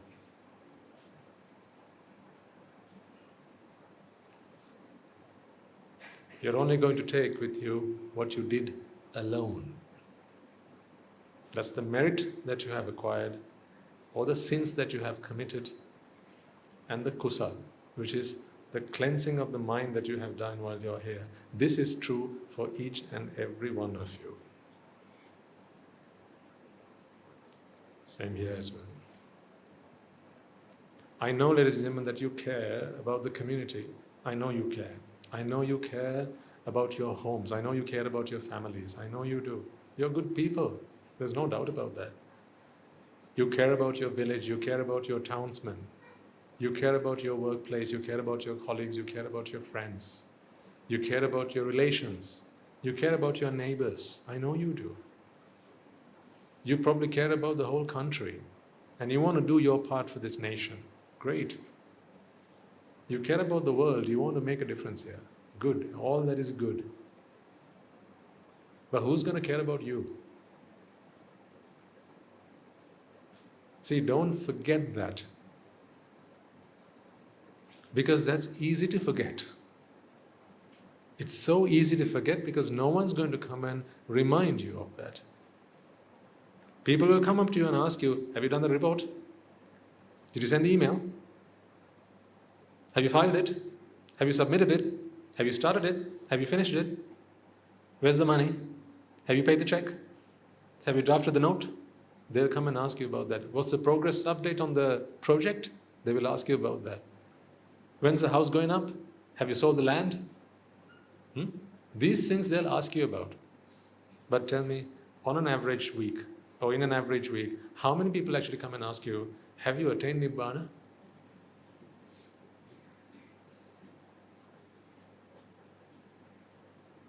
Who comes and asks you, how's the raga doing these days?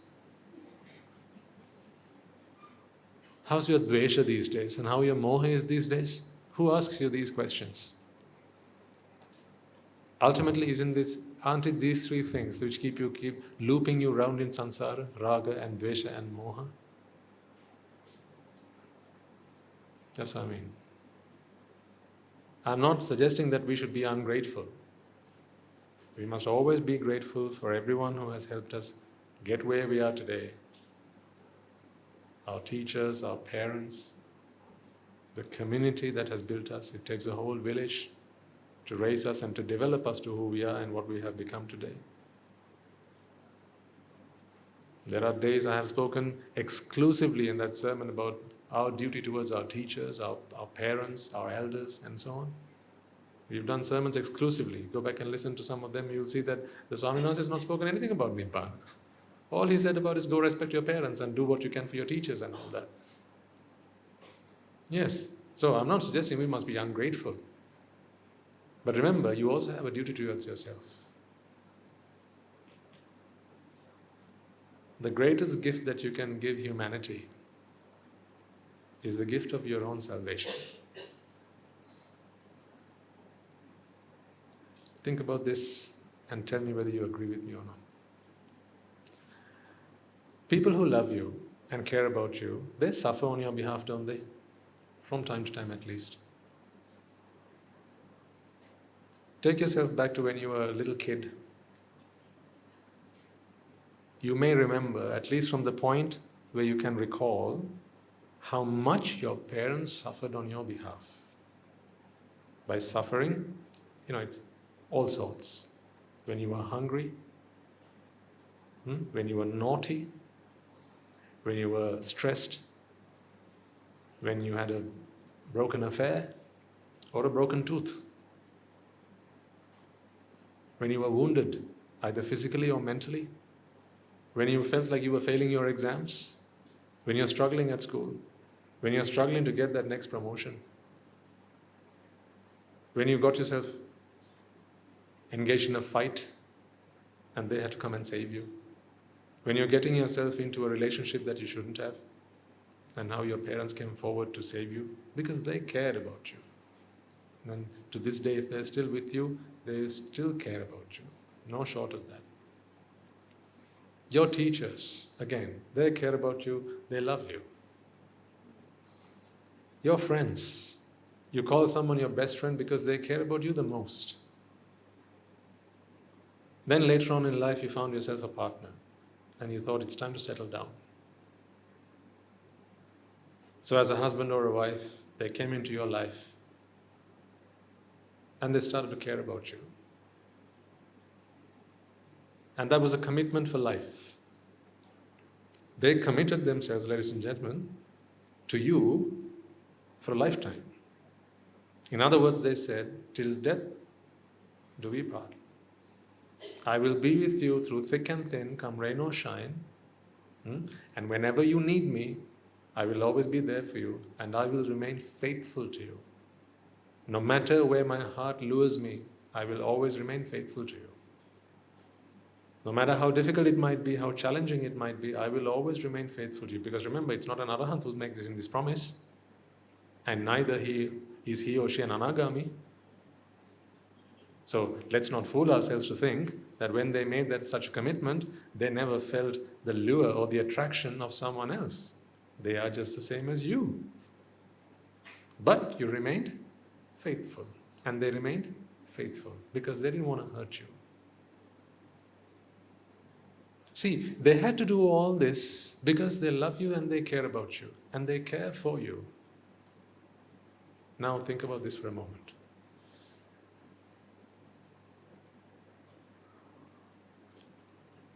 All of that was necessary because you're prone to getting hurt, aren't you? Because it is within your nature to hurt, to get hurt.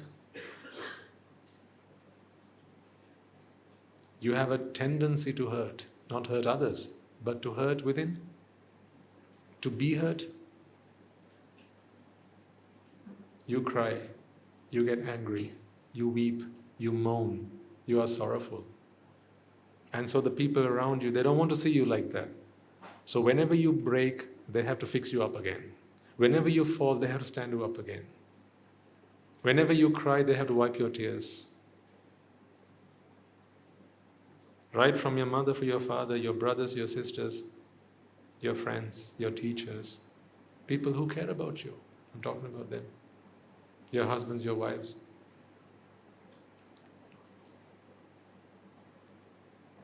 When you're ill, she was there for you. Once as a mother, next as a sister, and next as a wife. She was always there for you. When you were unwell, when you couldn't get yourself up on your own 2 feet, he was there for you. As a father, as a brother, as a husband, and maybe as a son.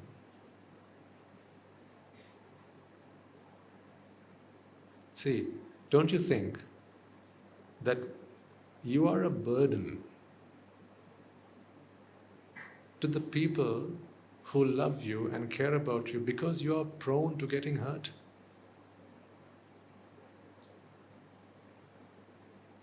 I don't suggest that they despise that. They're there. They're prepared to be there and they'll go till the end of time. They'll bend over backwards for you if they have to. They're there. But what if you could make their lives a little bit easier? That's the question I have. What if you could make their lives a little bit easier? How might you be able to do that? By becoming someone who doesn't hurt within. Because then all they have to do is provide for your physical well-being. They don't have to worry about your mental health, your mental well-being. Because if you are not someone who breaks down mentally, if you are not someone who cracks within, if you are not someone who cries, if you are not someone who hurts, then that itself is a huge relief to the people who love and care about you. That's why I said, the greatest gift that you can give to humanity, the people you live with, the people who care about you, the people who love you, is the gift of your own salvation. If you can become resilient, if you can become strong and unbreakable, if your mind does not falter at desire, if it does not split at anger, if it does not hurt in the face of false accusations, or when there's a relationship breakdown, if you do not have to break down and collapse and cry and weep, now your parents have no worry.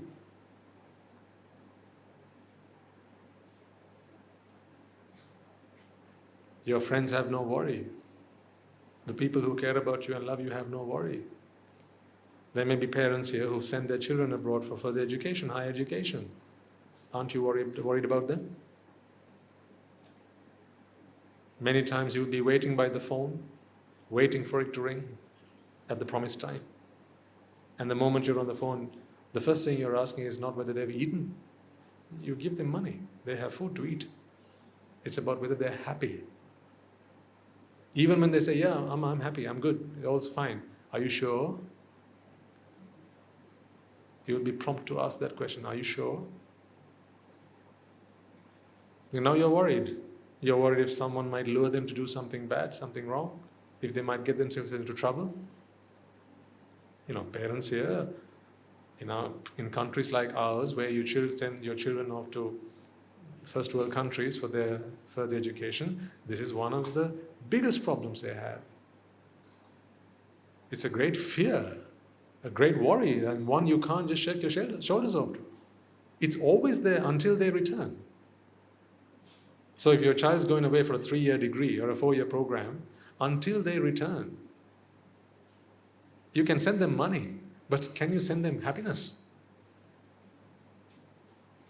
You can do a transfer, money transfer. You can't do happiness transfers, can you?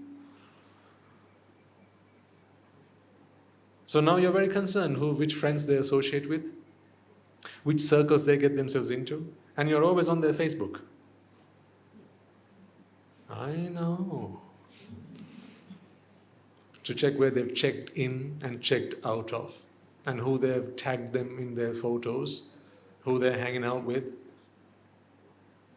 And the first time you realize that they've gone to a club, next morning they give them a call. Right, so where were you last night again? Because that's not something you wanted them to do, but it was inevitable. When in Rome, do as the Romans do. It's the inevitable.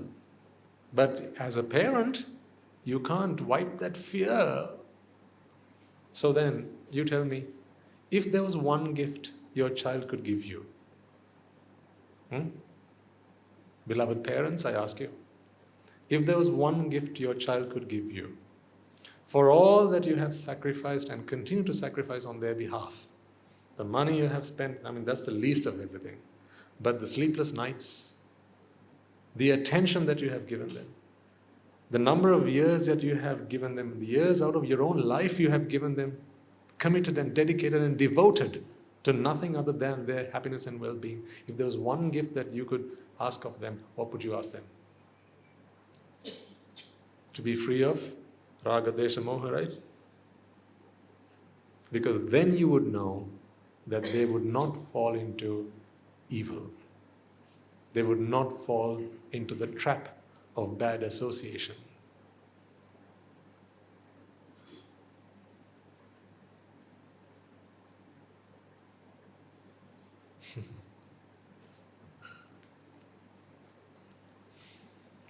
Think about it.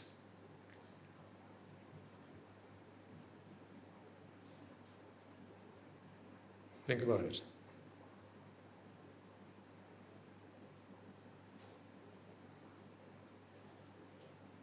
When someone gets a cancer and they have to go through chemotherapy, one of the things that happens is hair falls off. That's why you'll never know if I ever get one. But typically, people who live with them, they tend to shave their heads, don't they? Why? Does it make the healing process quicker? Why do they do that? It is to share in the pain. That's why. Because their hair is an important part of their identity, their personality, who they are. So when hair starts falling off, one, it's a sign that something's wrong with them. And typically, people know that if you're going through chemotherapy, then it's quite likely that they have a cancer. People don't want to talk about that sort of stuff. But secondly, it's not the image that you want to have.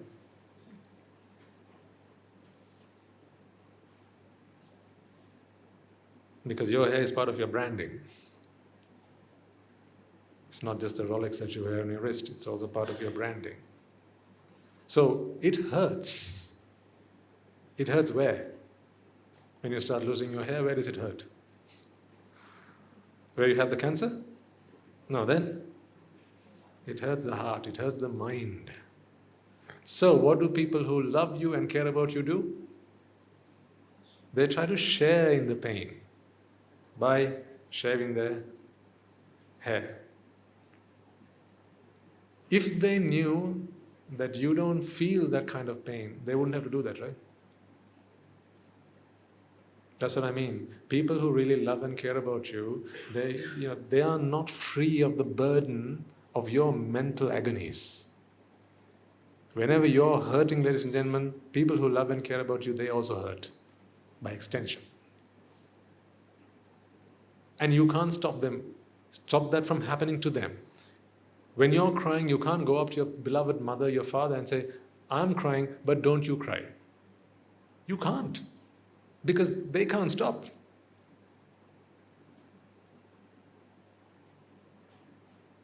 Have you not seen that happen with your own parents? When you're in trouble, sometimes, even when you're not becoming emotional, they have already. Sometimes there are things you might not tell your parents because you know the moment you break this news, now you have two problems. Your problem, and then trying to help them regain their sanity. That's what mothers are like. That's what fathers are like. Because that's the love and affection they have towards you. So you see, they hurt because they know you hurt. Now, what gift can you give your parents? What is the greatest gift you can give them? What is the greatest gift you can give your loved ones? The gift of salvation. Your personal salvation. If you can become someone who does not hurt within, who does not cry, who does not weep, who does not moan, who does not stress, tell me then, what's the greatest gift you can give your supervisor, your boss at the workplace? You're always stressed. So they're very cautious about how much work they give you. Right? Sometimes they give you 2 and then they look at you, okay, give me 1 back.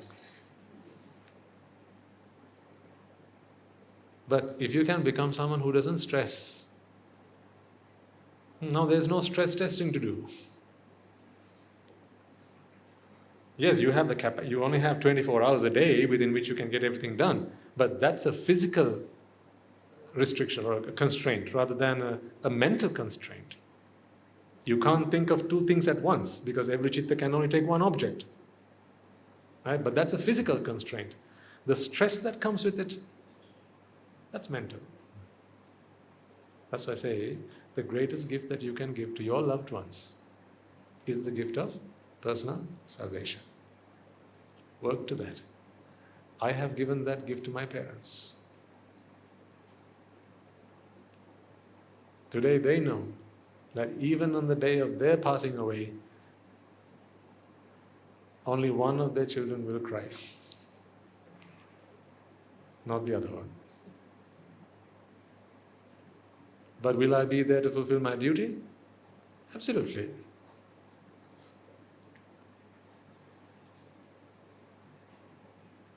But if my eyes start welling up, then I will tell you today, these sermons have been a waste of time.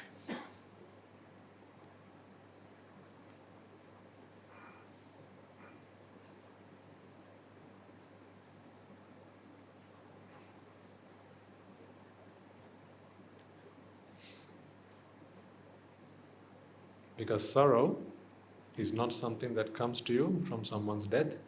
It is something you have to build up within yourself. Just like sensuality, greed, lust, all of these things are things you build up within yourself. There are things I can't talk to an open audience like this. That doesn't mean you must come and ask me about that in private. Okay?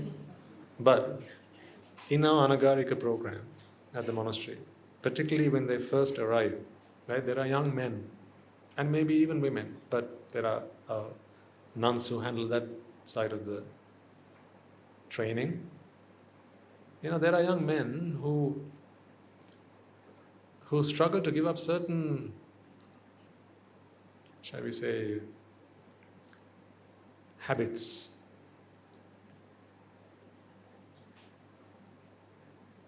Self-gratification, if I can put it that way, without spelling it out.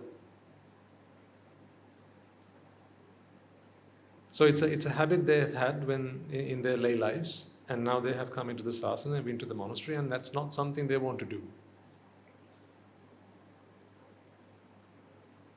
But They don't know how to work with that, because they feel that it's a bodily need of some sort, and that apparently this is what they think, because they are yet to be taught the truths.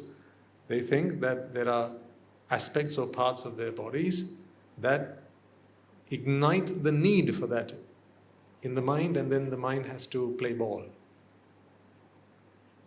But we talk to them and we explain to them how lust or these sensual thoughts are all creations of the mind. Then we don't have to lay rules or regulations or be strict about discipline per se.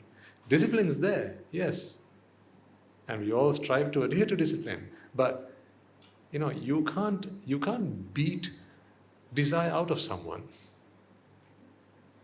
You can't beat lust out of someone. You can't punish lust out of someone. It has to come through teaching. So we do that.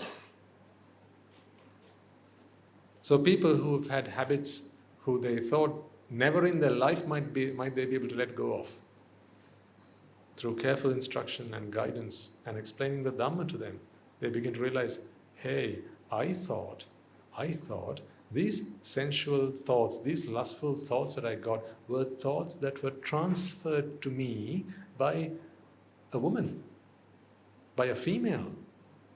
But no, they are not.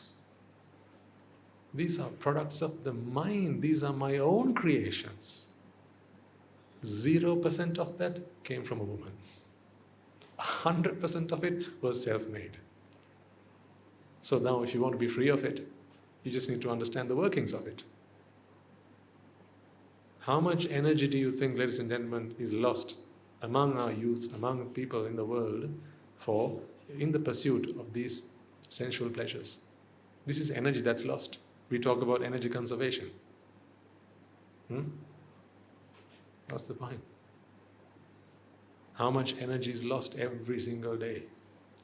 Because people don't know how to understand themselves when these emotions take them over. And it's not something to be proud of. That's why people do it behind closed doors. It's not something they do in public, because it's not one of their finest moments. It's not something they're proud of. It's not something they would speak about to their parents. It's not. Everyone wants to stop it, but no one knows how. I'm sure you will have children who will want to stop it, but they don't know how. Perhaps because you don't know how to either.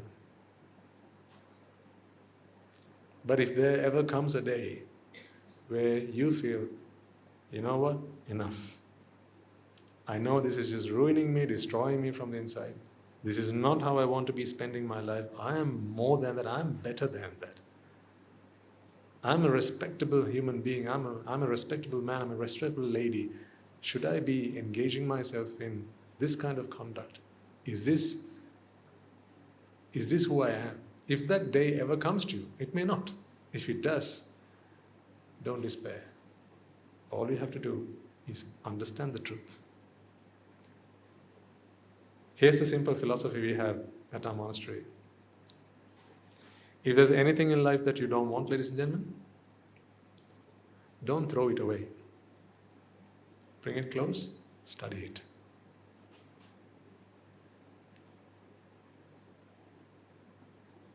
Anger only arises in your mind because you don't understand anger. Don't try to not be angry. Study anger.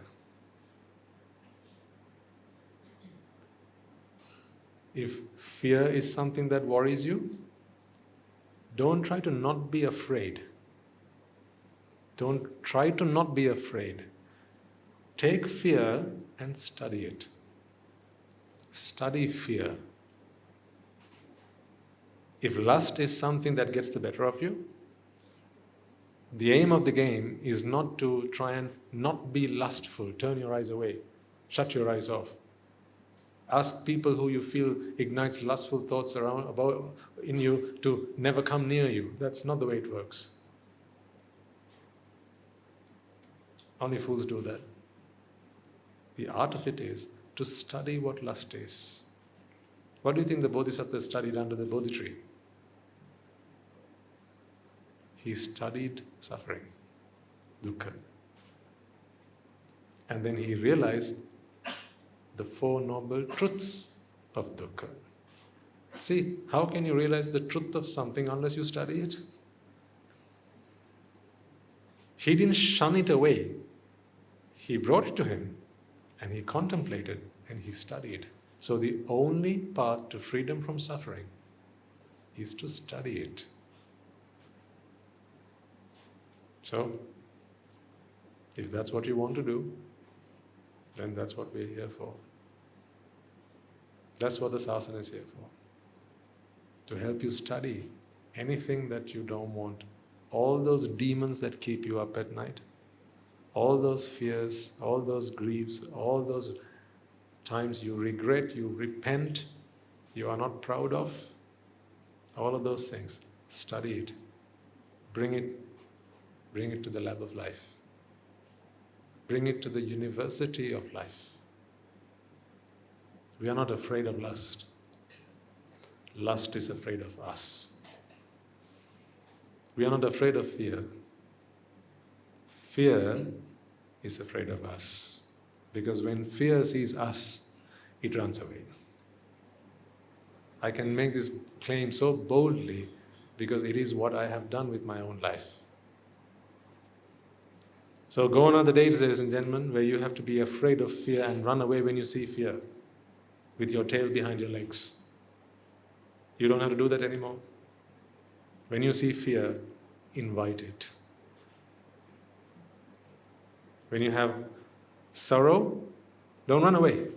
Invite it. If it's greed, if it's jealousy, if it's your ego, if it's a sense of inferiority that you experience or a sense of superiority that you're struggling with, then don't run away. Invite them. Put them on the dissecting table. Let's study it because we have the teaching and we have a teacher. All that we need now is your willingness. Then magic will happen. Shall we leave it for today? Thank you for being a wonderful audience. Right, let's transfer the merits and bring today's sermon to a close. I have a couple of announcements to make though, before we do. An ordination ceremony is about time now, isn't it? Since I announced one.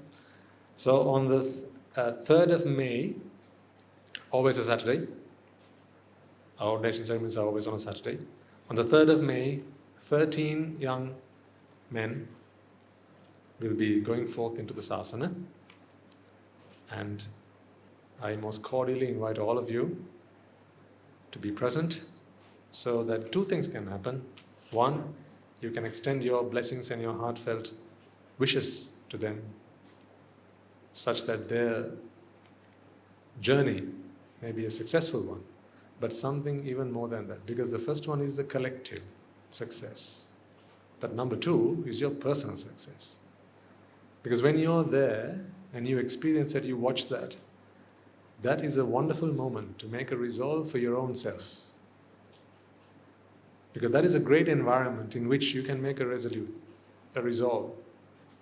As these young men have gone forth, or are going forth to achieve their salvation, may I as well one day, if possible in this lifetime itself, be able to achieve the same success that they have and enter the path of the noble ones and attain my own salvation. So that you can do if you are there on the day. So we welcome you wholeheartedly on the 3rd of May. If you also happen to be available on Saturday, the 10th of May, which is the week after, we have the quarterly blood donation campaign at the monastery. So every quarter we do a blood donation campaign, and typically we donate around 300 pints of blood, which is a fairly large amount, but we are very fortunate to be able to do that because we have such a large family. And they always go away from the blood bank very happy. And we always say, thank you for coming, come back again. So on the 10th of May, which is a Saturday again, there's a blood donation campaign. There are some requirements that you have to fulfill to be able to donate blood. I don't think you will want me to spell it out for you here. You can check them on a good website, or this information is readily available, and many of you may have already donated blood in the past, and so please refer to that. Vesak is also around the corner, so we are in April, that's Vesak next month. I think we had the Vesak celebrations after we started Gateway to Nibbana last year, didn't we? Yeah. So what we do for Vesak is, we call it the Mahagedara Buddha Puja. All of our devotees, they come and spend the day with us, and you can all take part in a grand Buddha Puja that we have at the monastery. So typically where we offer what is prepared at the monastery for this Buddha Puja, each family is invited to bring something of their choosing for the Buddha Puja, and then we offer it at the altar, and we all take part in that grand Buddha Puja offering. We only need a limited amount of whatever it is you wish to bring. So you can collect a container for it, either from the monastery, or if there are those who wish to collect it from here, then just let the Anagarika Mahatyas know, and we will bring some of those containers for you in one of the following weeks. So you don't have to come to the monastery just to collect the container, if you're not going to come that way before then. But then on Vesak Day, you can come in and bring whatever you have cooked for the Buddha Puja. And the best part of it is, we always like it if everyone in your family can join in making that Buddha Puja offering. That's what makes it all the more rewarding.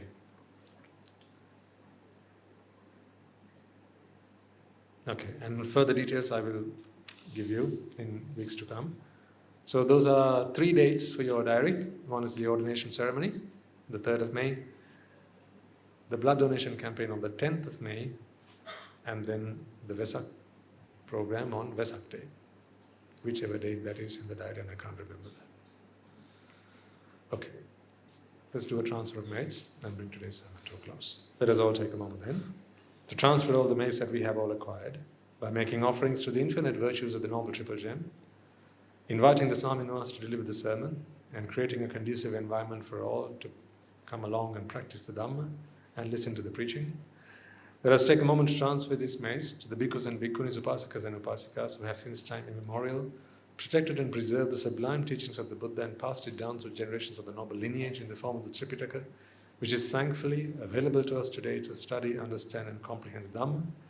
Let us also take a moment to transfer these merits to the monks and nuns resident in your local temples and nunneries and throughout the world, including the Mahanayakas and the Anunayakas of all of the chapters who have dedicated their lives to the noble path and have committed themselves to their salvation as well as that of others. Let us also take a moment to transfer these merits to my teacher, Guru Swami Nuhanse, as well as all the monks resident at the monastery and the Anagarikas and Anagarikas attached to the monastery.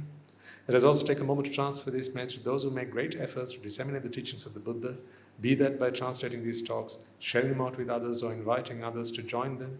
May they all rejoice in these merits. Let us also transfer these merits to our devotees and friends of the monastery, who for the sake of merits to help them attain the supreme bliss of Nibbana, continue to sustain the Mahasangha. This includes all of you who provide the Mahasangha with shelter, alms, robes and medicines, as well as those who pass on their know-how and continue to extend their well-wishes. May they all rejoice in these merits, and by the power of these merits may they be healed of any physical and mental ailments and overcome any obstacles to their spiritual progress. May they abstain from the unmeritorious deeds, fulfill the meritorious deeds, fulfill the Noble Eightfold Path, and may they all attain the supreme bliss of Nibbana. Sadhu, sadhu, sadhu. Let us also take a moment to transfer these merits to our mothers and fathers, brothers and sisters, sons and daughters, grandparents, uncles, aunts, cousins, nephews and nieces, our friends, our acquaintances, our employers and our employees, as well as our teachers, our friends, and anyone and everyone who've helped us, supported us, and assisted us in any way, shape, or form possible and available to them. May, by the power of these merits, they also be freed of any physical and mental ailments and overcoming obstacles to their spiritual progress. May they abstain from the unmeritorious deeds, fulfill the meritorious deeds, fulfill the Noble Eightfold Path, and may they all attain the supreme bliss of Nibbana. Sadhu, sadhu, sadhu. Let us also take a moment to transfer these merits to the Devas and Brahmanas, spirits and demons, and primarily the Sakadeva, as well as all the numerous gods and deities who have committed themselves to fulfill the Sambuddhasasana and preserve the Sambuddhasasana. Let us take a moment to transfer this message to our guardian deities who keep a watchful eye over us and keep us out of harm's way. May they prosper in divine power and wisdom. May they abstain from the unmeritorious deeds, fulfill the meritorious deeds, fulfill the Noble Eightfold Path, and may they all attain the supreme bliss of Nibbana. Sadhu, sadhu, sadhu. Let us also take a moment to transfer these merits to our ancestors and people who have passed away in our name, our forefathers, reminding ourselves that it is in their blood, sweat, and tears today we are able to enjoy the comforts of life as we do. Let us also transfer this message to members of the armed forces as well as the police force who sacrifice their lives to protect the peace and harmony of our nation.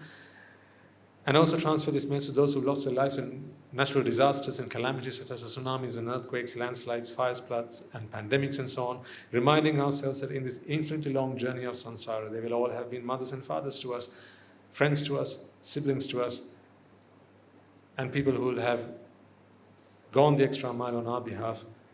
And therefore, with a sense of compassion, loving kindness, and gratitude to all that they have done on our behalf, let us take a moment to transfer all the merits we have acquired to all of them, and by the power of these merits, if any of them have been born in the woeful planes, they redeem themselves and be born in the blissful plane. May they abstain from the unmeritorious deeds, fulfill the meritorious deeds, fulfill the Noble Eightfold Path, and may they all attain the supreme bliss of Nibbana. Sadhu, sadhu, sadhu. And finally, may by the power and blessings of all the merits we have acquired throughout the day, we be able to witness the advent of many hundreds of thousands of Arahants on this blessed land.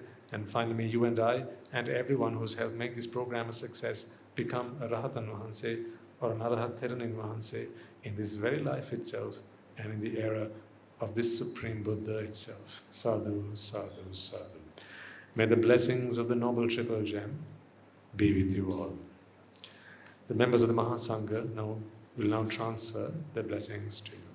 Raga kinnen midetva, dvesha ginnen midetva, moha ginnen midetva, Nibbāna parama sukhayen Sukhita taravetva, Nibbāna parama sukhayen Sukhita taravetva, Mamada siyalu loka siyalu satvayo, Nibbāna parama sukhayen Sukhita taravetva, Nibbāna parama sukhayen Sukhita taravetva, Nibbāna parama sukhayen Sukhita taravetva,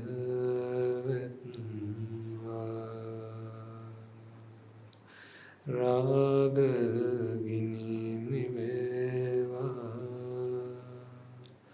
Dveshagini niveva, Mohagini niveva, Nibbana Sapalabeva, Nibbana Sapalabeva, Nibbana Sapalabeva.